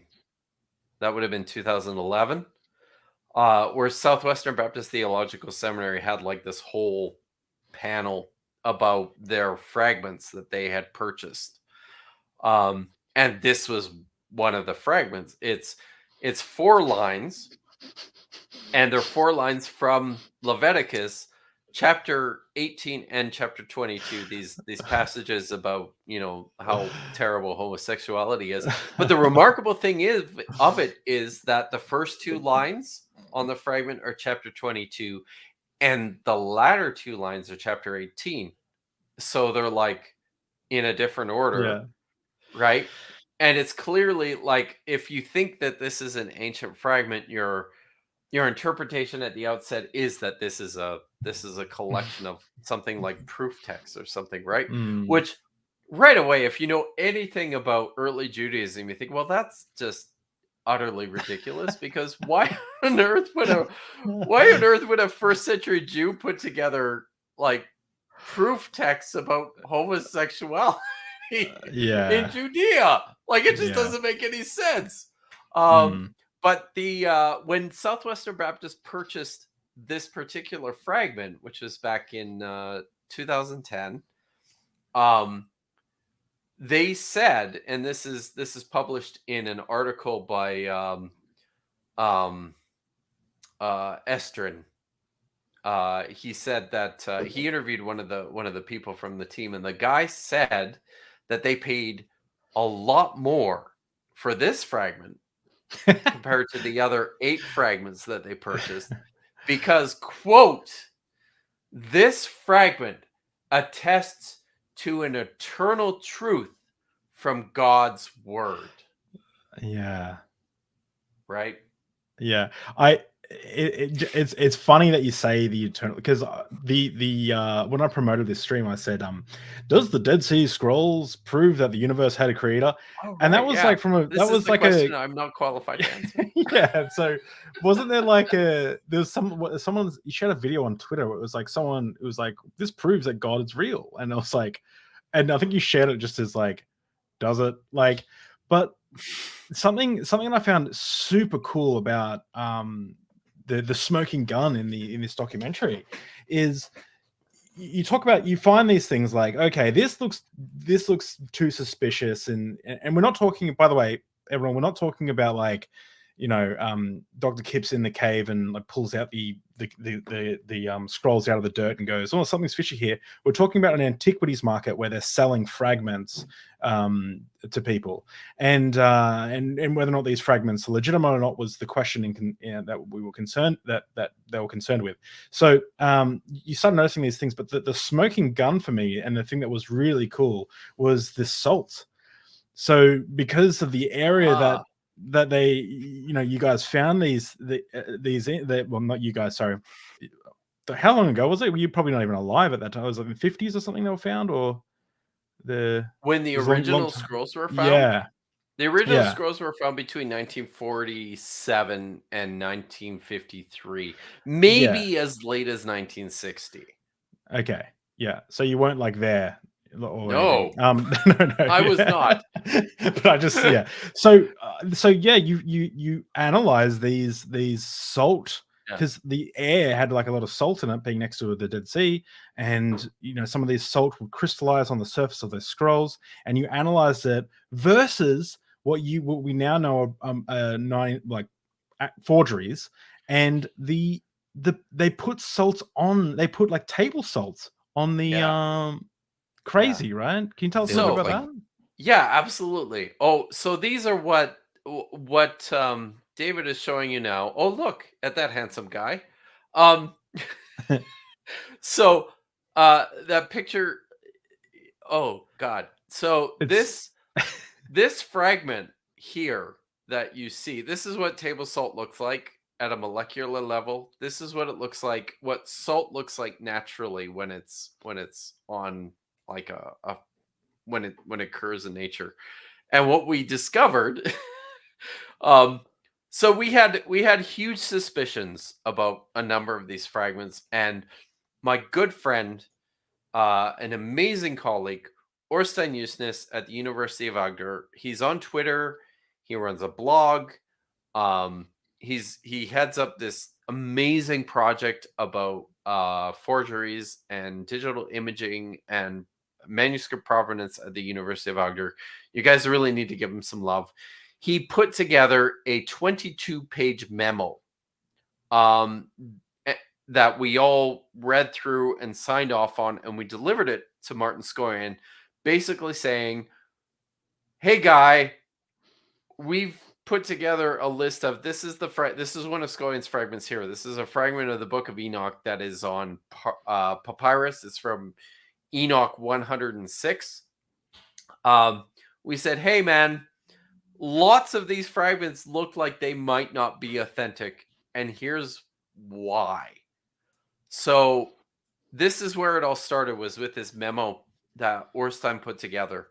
And what happened as a result of that is Mr. Skoyan gave us permission to take, I think it was 5 of his fragments. We said that there was over 20 that we thought bore features of what we considered to be likely forgeries. But he gave us 5 to take to a special laboratory in Berlin to have analyzed by an amazing physicist by the name of Ira Rabin. She developed a battery of tests for the non-invasive tests for these fragments, by which to determine whether or not these are more likely to be authentic or more likely to be forgery. Something that people need to be clear about is you cannot prove one way or the other that something is authentic or a forgery unless you have found it in situ, like you've actually dug it out of the ground yourself from an archaeological site, right? So, but none of these all of these fragments, that's not where they came from. They come with these wild apocryphal stories of having been stored in a vault in Switzerland for 30 years, and all of a sudden we took them out and sold them. Yeah, so it's crazy. So I was actually given these fragments to take to Berlin. So I flew to Berlin with these fragments to give to Professor Rabin, and she worked with another amazing papyrologist by the name of Miriam Krutsch. And they worked through these fragments and they ran them through this battery of tests to determine whether or not they were more likely to be authentic or more likely to be forgeries. One of the things they discovered, so we had great concerns about that papyrus fragment of Enoch that you showed, because the letters on that fragment are like they're clear, but then ink from the letters is like drifting into the fibers of the papyrus, which is not something that you see anywhere in any papyrus. And we're like, wow, that's weird. And the other thing that's really interesting about this papyrus fragment, as well as a number of other papyrus fragments, is that they are written transversa carta, which basically means when you're in antiquity, when you're writing on papyrus is formed by putting together leaves, like gluing them together one on top of the other, but you cross hatch them so that the grain of the leaf is always like you do one layer horizontally, then you do another layer vertically, then you do another layer horizontally, and you glue them together and you press them and you flatten them out. Scribes always wrote on the horizontal side because it provides like a natural guideline, right? Yeah.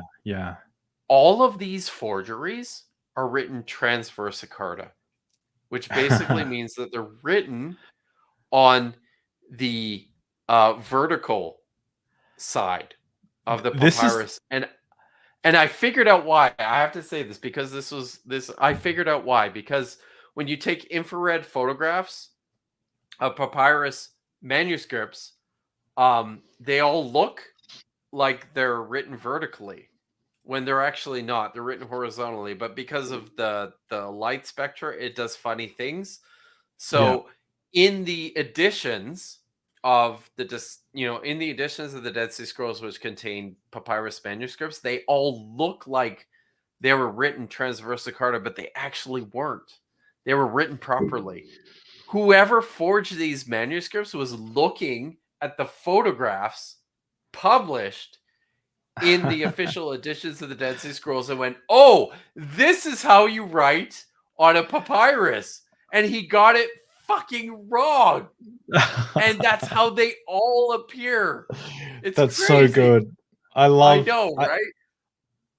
It's just awesome. but to go to the level of like you're like I'm gonna put salt on these to make sure so the salt crystal sharp. So the salt. Crazy. Okay. Yeah. So fragments that were discovered from the Dead Sea region are loaded with salt particles. At a microscopic level, you see these great big deposits of naturally occurring salts. So somebody went to the trouble of recognizing this. And when he's making his forgery of a manuscript, he literally took a salt shaker and just sprinkled table salt on it. And like table salt it's refined, right? And it's something that we only started refining in like the 1500s, or I think it's the 1500s. So like it has a very precise chemical composition. So when our physicists went and looked at this fragment of Enoch 106 under her microscope, she's like, "Holy fuck! there's table salt all over this thing." And it's not like some shake it onto some scholar was eating chips, his lunch and pouring table salt on it. There's actually ink on top of the table salt particles on the fragment. It's absolutely a smoking gun. There's no question at all. Well, hang on. It is possible that the papyrus were put in the caves, for 1,000 years prior, and then they were written on. You're drunk. So, guys, if you like Dr. Kip Davis, you're gonna love him in the upcoming panel that we have. I want to shout out a couple of things. So tomorrow we have Nicole Mitchell coming on, who went from pastor to porn star. She, her from Dr. Phil. Yeah, I know. You know her from Dr. Phil. You know her from Jimmy Kimmel. So this is a live picture of you watching porn. Yeah, right. That's actually I forgot the camera was on when that was taken. It was the first time I'd ever seen it, because obviously I would never watch something like that myself.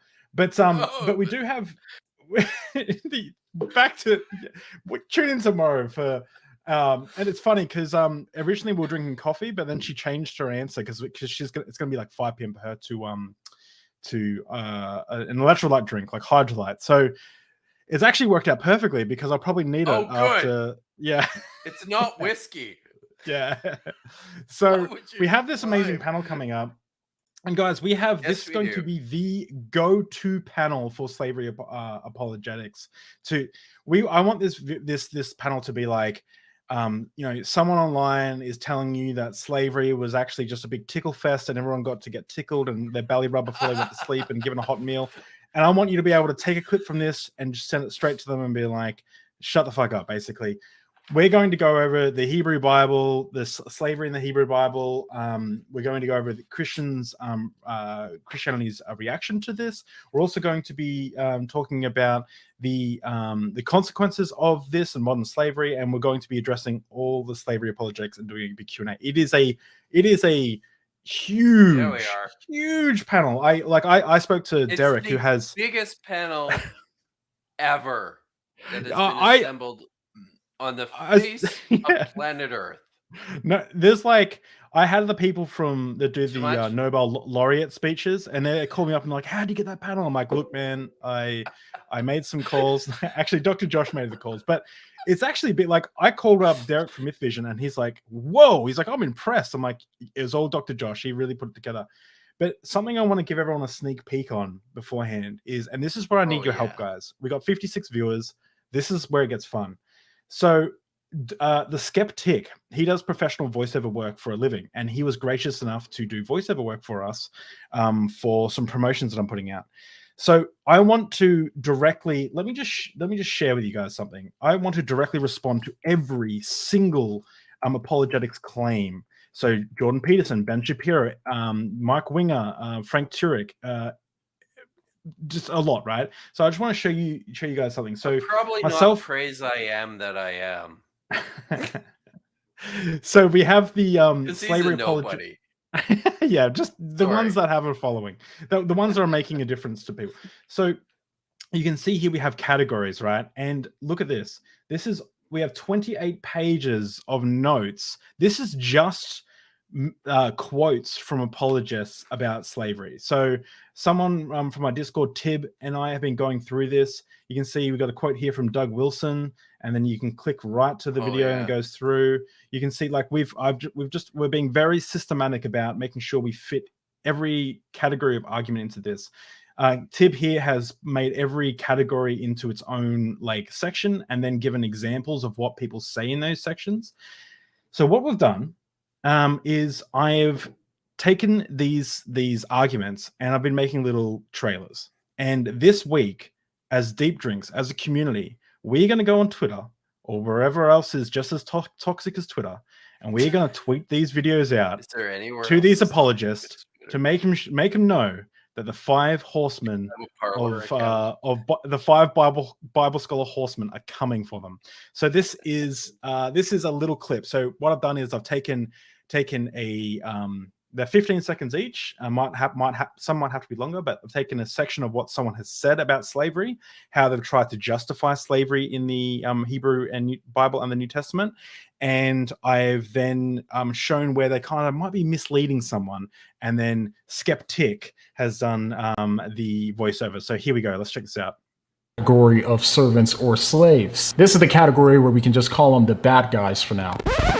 Is John failing to mention that some of these bad guys were little girls? Find out March 11th.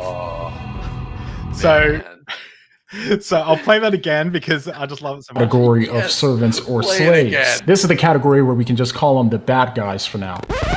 Is John failing to mention that some of these bad guys were little girls? Find out March 11th.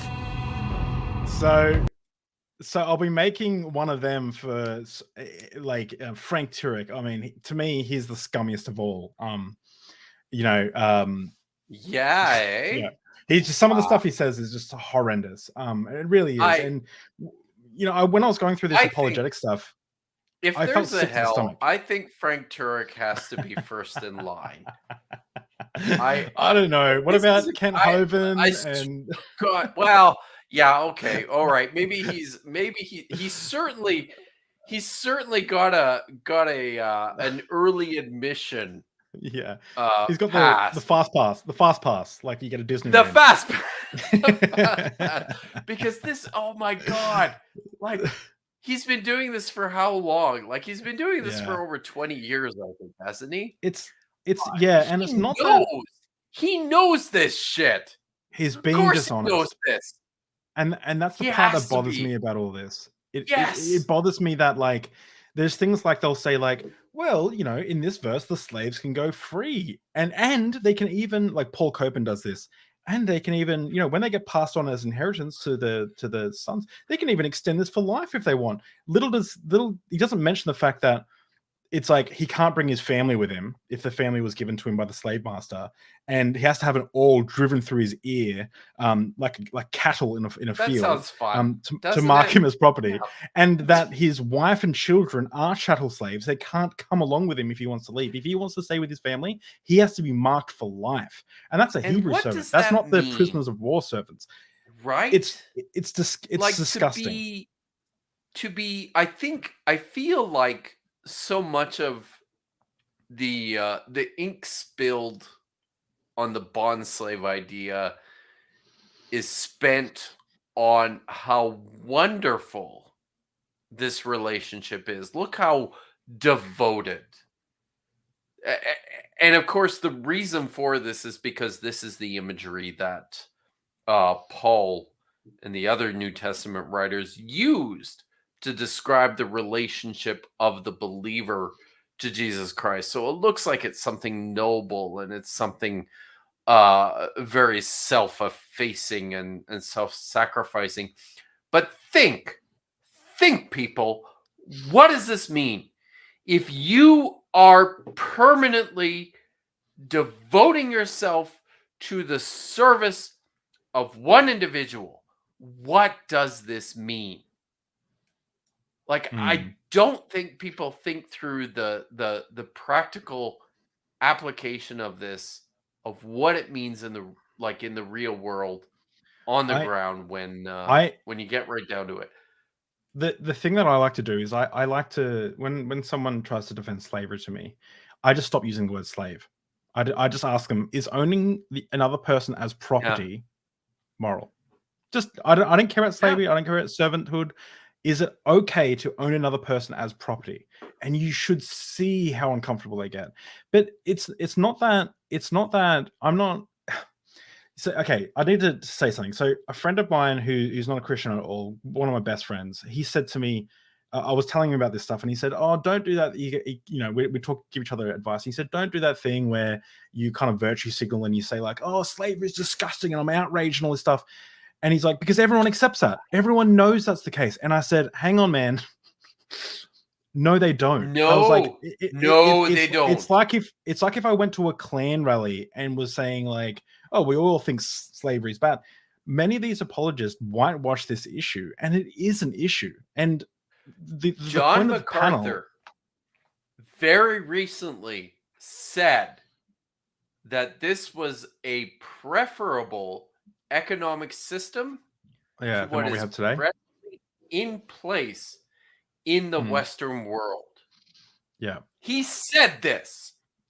Yeah, and like I've been speaking to Tib about this because he's like, well, should we go into theology when we're creating this document? And I said, no. I said, don't worry about theology because I don't care about because there are arguments that can be made. Like, is it a good thing to own other people as property? I don't care about that argument. Go for it. Go have that argument.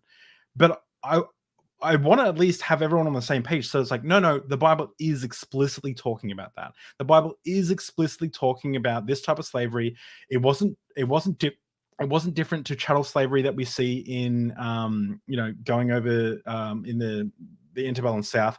Is different in some ways, sure, of course. Like there are parts that are different, but there's more similarities than there are differences in the antebellum South. So it's like, it's just I just want to stop the dishonesty. Yeah, I agree. And I would say when people say that it's different than what was in the antebellum South, I'm like, are we sure? Yeah. Are we sure? Yeah. Because all we have to go on this is the reports of the slave owners. I mean, the slave owners are telling us that this is great. The slaves are having a wonderful time. They're okay in this state in which they find themselves. But what we don't have are any, and I mean any, sorts of testimony from slaves themselves in antiquity. I think certainly not Judean antiquity.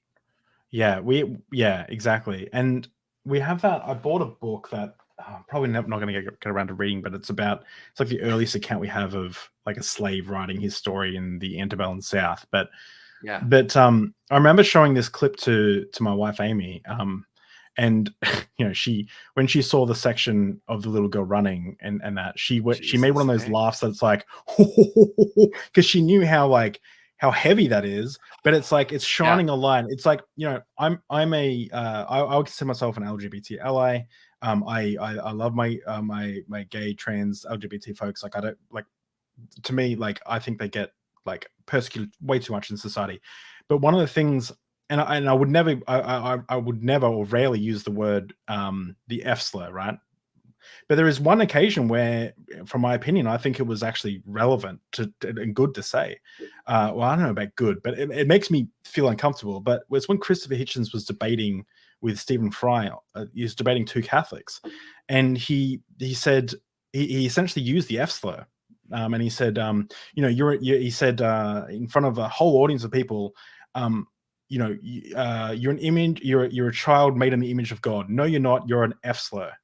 And you can't go to heaven and you can't join our church.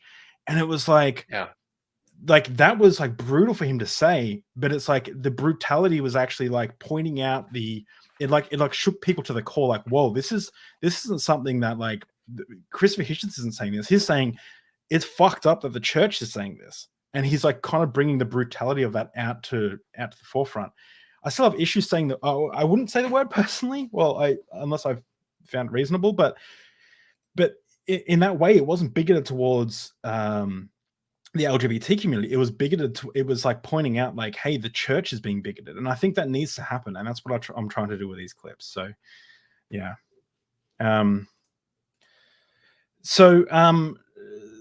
So we're at the part of the interview, Kip, where I'm a little intoxicated. I've been rambling about Christopher Hitchens for a little bit, and Yeah, I hope right. you're a little intoxicated.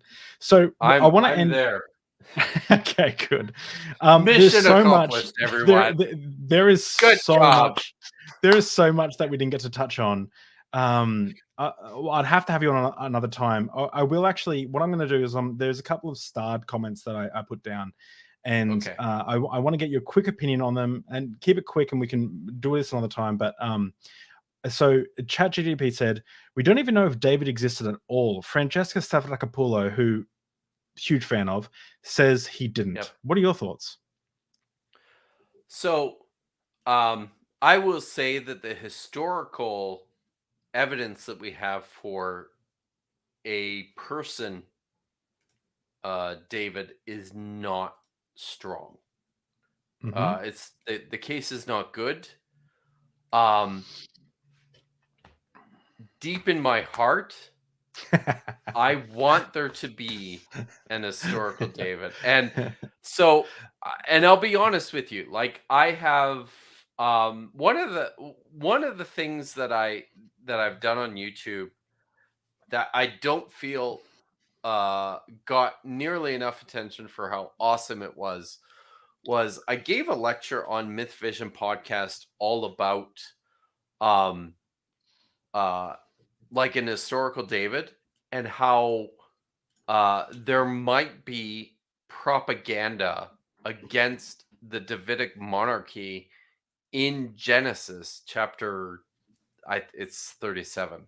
I think it's the story of Onan spilling his seed is actually, I think, all about the dumb fuckery of the House of David.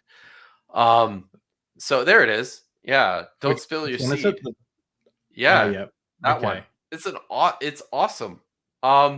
So of course I look like a character from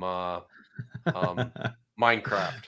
Yeah. And I forgot to plug I forgot to plug myself into my my router today, so I hope this looks okay today.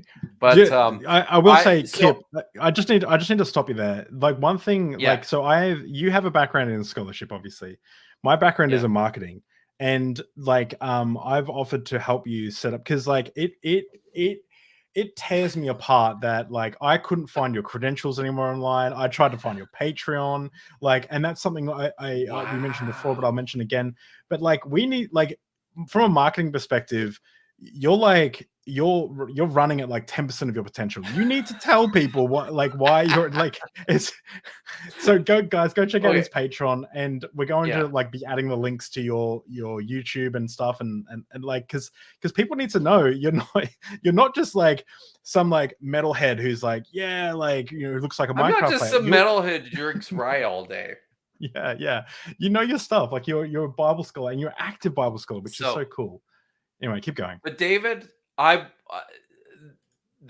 case for an historical David is not good, but I want to believe that there was an historical David. Is that okay? What we can say, I think what we can say is that there was probably a Judean kingdom, that is a kingdom in and around Jerusalem, in at least the 8th century, which seems to have been connected to a figure identified as David. And we Mhm. know that from the Teldan inscription. But like, that's the best we can do. We have no fucking idea about this guy apart from what we read in the biblical text. And the biblical texts are heavily, heavily edited. They're not particularly reliable historical sources. You need to really be able to work through them Mm. with like a fine-tooth historical comb. But yeah, I've got a soft spot for thinking that there's an historical David. So, okay. Well, just as we end, I got a couple of questions I always ask everyone, but just before we do that, guys, make sure you subscribe to Deep Drinks. It tells Yes. YouTube, it tells YouTube that you like what you're seeing. So, I mean, it doesn't, I mean, subscribe doesn't really work as much as it used to anyway. So you probably see the video just as much as you would anyway. But if you subscribe, it tells YouTube that you care enough about this podcast and what we're doing to follow. So we got 1,277 subscribers as like live right now. So if you feel like subscribing, please hit the subscribe button, and I'll greatly appreciate it. But one thing I want to If you don't ask feel like subscribing, hit the subscribe button anyways. yeah, exactly. Right? Yeah, it's What yeah, do you? exactly.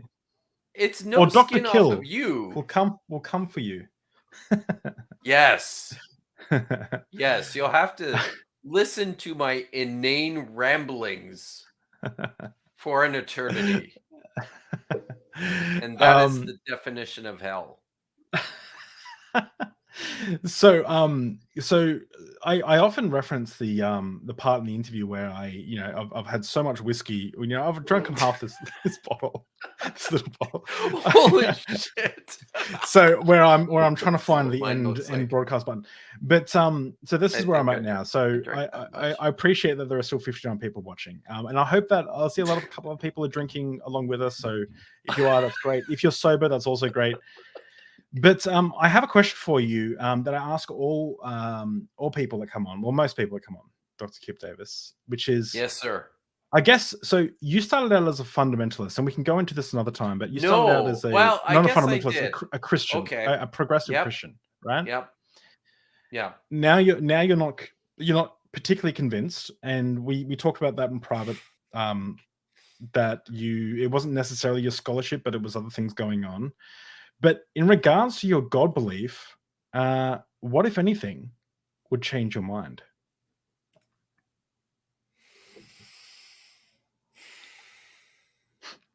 What would As change my mind? a bunch of whiskey is flowing through your God. veins. What would change my mind? I guess it would be what would unchange my mind. I think, and I mean, I guess I'm pretty vocal on, I've become fairly vocal on YouTube about my disbelief or my unbelief.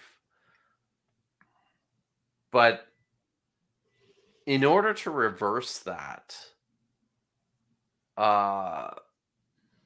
honestly, it's incredibly difficult. It would have to be something quite frankly spectacular. Just because I spent most of my life in evangelical Christianity, and as a result of that, I think I have become conditioned to recognize that my own perceptions of things are not to be trusted. I think that the brain is a remarkable pattern building machine that will deceive us necessarily in order to help us to survive. And as a result of that, it's just becoming incredibly difficult to I'm like really slurring my speech here, aren't I? No, I don't think you are. Well, maybe that's It's really guys. bad. Comment: are we both slurring our speech? I think we're both very coherent, but I'm not a very good judge at the moment.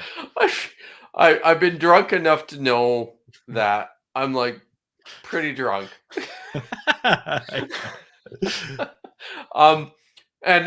And when I get like this, I start to ramble. So I don't want to do No, that. ramble away. This is deep drinks. This isn't surface drinks. Wow. Okay, we're both doing good. What a platform.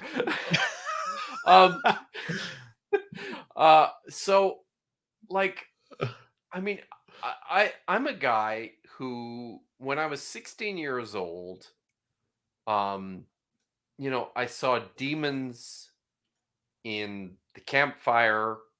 I had encounters with angels when I was 18 years old at the C train station. Anybody who's lived in Calgary knows what I'm talking about. Not about the angels, but about the C train. I have come to recognize that my own perception of things is so fragile and fallible that it can't even be trusted, which is why I need the constant affirmation of the tools that I've been provided through scholarship to investigate these sorts of phenomena. This is what I do when it comes to antiquity, when it comes to ancient texts. That sounded funny coming out of my mouth. I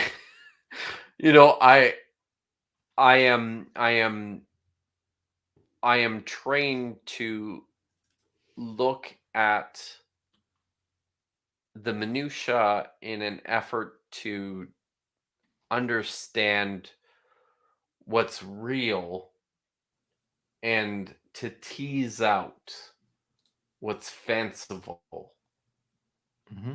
And I think because of that, I've come to a place where I don't even know what would convince me, because I'm now in a position where I'm always questioning my own perceptions of the world around me.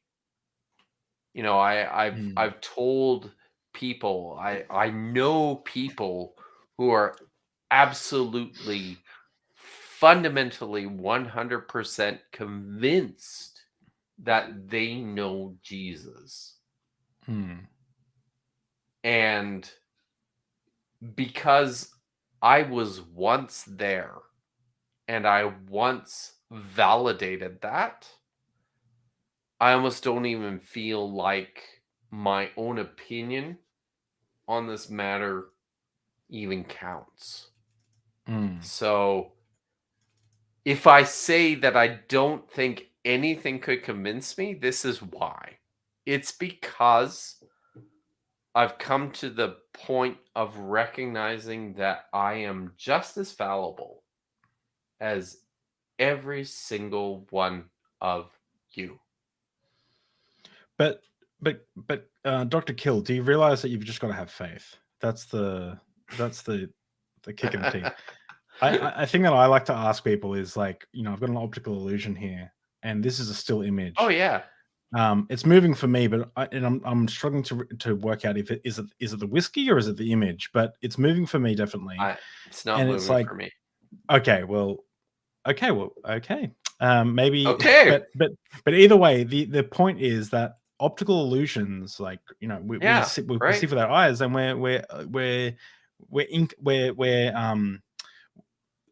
we don't see the true representation of what's going on. And it's, to me, that's something that, like, what if there are audible illusions? We know there are audible illusions. What if there are emotional illusions? Like people who have emotional illusions, right? Yeah. Like, and I've got a little bit of this whiskey left, Kip, and I think that what we should do is we should do another episode where we just You're talk a champ. We should talk about your deconversion experience where you see demons and you see all those things, because that's an interesting story. I think, and it's amazing. We just have a couple of quick comments. Sure. When did the Discovering Ancient History with Pat Lowinger? When did the Jews/Christians start using my the guy? Yeah, cool dude. When did the Jews Christians start using living God? I don't know. Okay. Sorry, Pat. I don't know when. Everyone, go But that's check out an interesting question. Pat's channel, and I'm sure he's going to do some research on that, and then he's going to make a video on it. So go subscribe to Discovering Ancient History with Pat Lowinger. There you go. At least you didn't get your question answered, but at least you got a shout out. Nitty said, didn't the DSS have baptism/meal rituals predating Christianity? Oh yeah.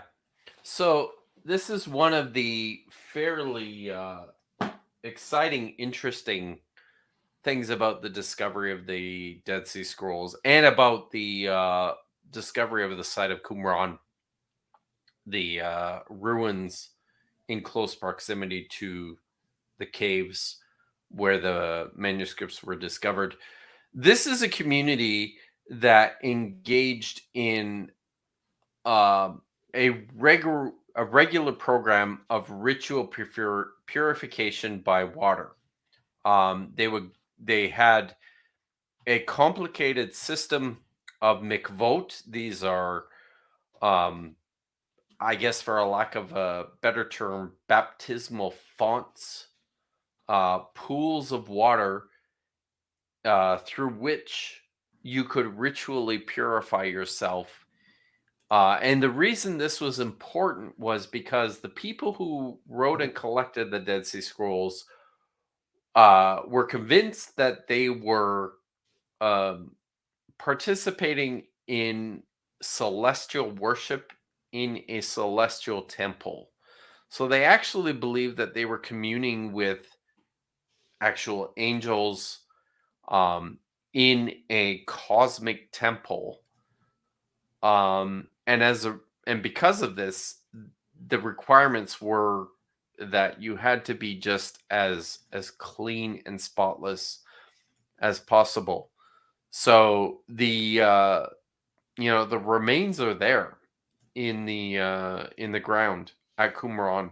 There's tons of mikvot all over the place, and I think this definitely corresponds to the prescriptions for ritual purification and baptism that we read about in the New Testament and in the letters of Paul. Interesting. It's I won't lie, I'm struggling to follow, but I will watch this back another time. So I'm worried about watching this back. I'll be honest. Yeah, no, I think we're okay. And this is what Deep Drinks is all about, right? So not necessarily getting drunk, but everyone having a good time, and I've noticed that not everybody has gotten drunk on this show before. No, I'll tell you what, this might rival the Shut on Q episode where Shut on Q and I drank a rum for 3.5 hours. But so last question, unless we get any more super chats, which is, what is the most plausibly true religion that you don't believe in? Oh, fuck off. What is the most plausibly true religion that I don't know most of the religions. You have to choose one. Like, let's say like you died and you got brought to a room. You know and what? There was a big sign that said you didn't choose the right religion, but there is one that's correct. If you choose the right one, you go to its afterlife. Which one do you think is the most plausible? And so perhaps this is a testament to I guess my introspection and just how deeply ingrained I am. But I think if I were to convert to another religion, It would probably be Judaism. Interesting. And one of the reasons for that is because within the Jewish heritage, there is a strong tolerance for disagreement and for discussion and dialogue. Wow, And what a terrific answer. oh, okay. Well, that's good.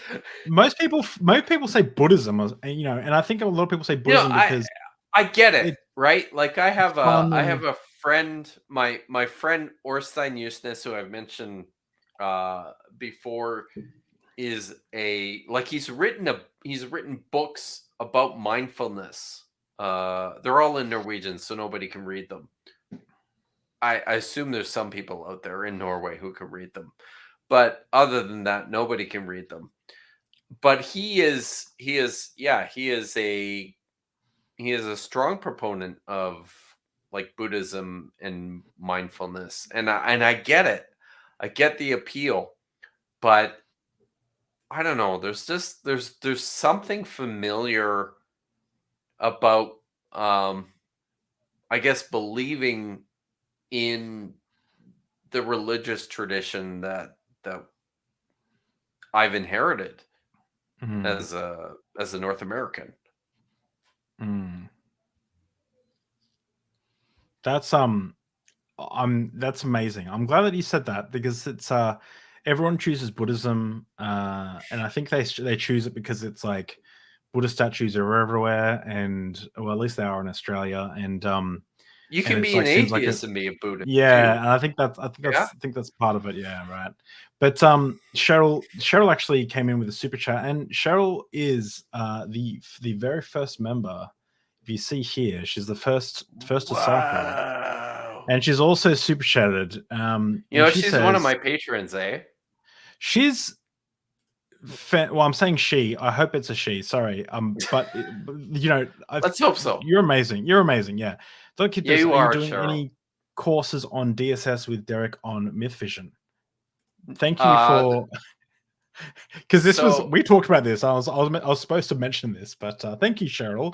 For right. So super chatting this. I have a non-DSS course coming up on Myth Vision, hopefully at the end of the month, called Real Israelite Religion, Facts on the Ground, and Propaganda in the Bible, which basically tackles the question of what the people who lived in the Syro-Phoenician region that we now identify as Judah, Israel, within this Palestine area, what they actually believed and how they actually worshipped, and then how those ideas ended up becoming co-opted and shaped within the canon, within the text that became the Hebrew Bible.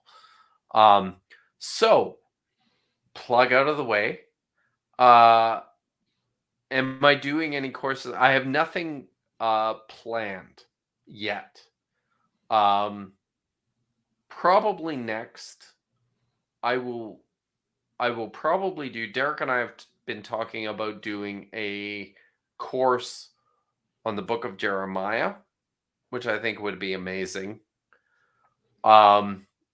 Maybe in the future I will do a course on the Dead Sea Scrolls. I'm pretty focused right now on the materials that I'm putting together for the Dead Sea Scrolls unapologetically, which is my series on YouTube. The plan is to compile that and put it together and market that within a book. So I will probably do that first before tackling something on the Dead Sea Scrolls in the form of a course. And if I ever do a course on the Dead Sea Scrolls, it probably won't be just a standard introductory course, but would more likely be something like the Dead Sea Scrolls in the Bible, or the Dead Sea Scrolls and apocalypticism, or the Dead Sea Scrolls and the priesthood in early Judaism, which I think is pretty fascinating. But maybe one day, probably not in the short term, though. Sorry, Cheryl. Well, Cheryl, thank you so much. And you have informed us that you are a lady. You have to be careful. I want to be, you have a female name, but I want to make sure that I'm inclusive of people who may have a, anyway. The point is, she is all female. And she's not only all female, she's all awesome. She's been such a great supporter. Is awesome. We've become friends on Facebook. She's amazing. So there's so much more I want to go into with you, but I will say that this has been a fantastic interview. I think. Sorry, I just looked at the time. Yeah, we've gone for nearly 3 hours, and I do want to say I'm going to. Is this a record? No, we did 3.5 hours with Neil, although we were drinking wine, so it was a little easier to keep under control. But I'm going to keep this. I'm going to keep this for you, Dr. Kill, and we're going to have you on again another time because it's just been fantastic. And I think you're going to have to buy a new bottle. On. Yeah, well, you got a lot there, but I mean, if you have to tell your wife, honey, I have to, I have to get the, Dave wants it for deep drinks. I have to get it, Yeah, okay. So thank you so much, Kip, for coming on. Guys, thank you for subscribing to Deep Drinks Podcast. We can see we've gone up a few subscribers. Oh, yeah. Thanks for checking out the Patreon as well. Yeah, man. And Dr. Kip's Patreon. And I'm just trying to see where the other things are. Check out Myth Vision's podcast with the episodes with Kip on it. And of course, I had it here, but in the description we have Dr. Kip's channel as well as his Patreon. So go check out that as well. Thank you so much, Dr. Kip Davis, for coming on. I really appreciate it. Thank you for coming on. And guys, look forward to the slavery panel and stay tuned on Twitter if you follow me. We're not drinking for that, are we? You can if you want, but there's no deep drinks panels. We're just going to let people do their own thing. But I will say that, guys, I'm thinking either tomorrow or the next day, I'm going to start a very aggressive ad campaign to make sure these apologists know that the 5 horsemen of biblical scholarship are coming to call out their bullshit on slavery apologists and human rights violations. So with that said, I'm on my horse. Thank you, Dr. Kip. Let's do this. Amen. Praise Neil deGrasse Tyson.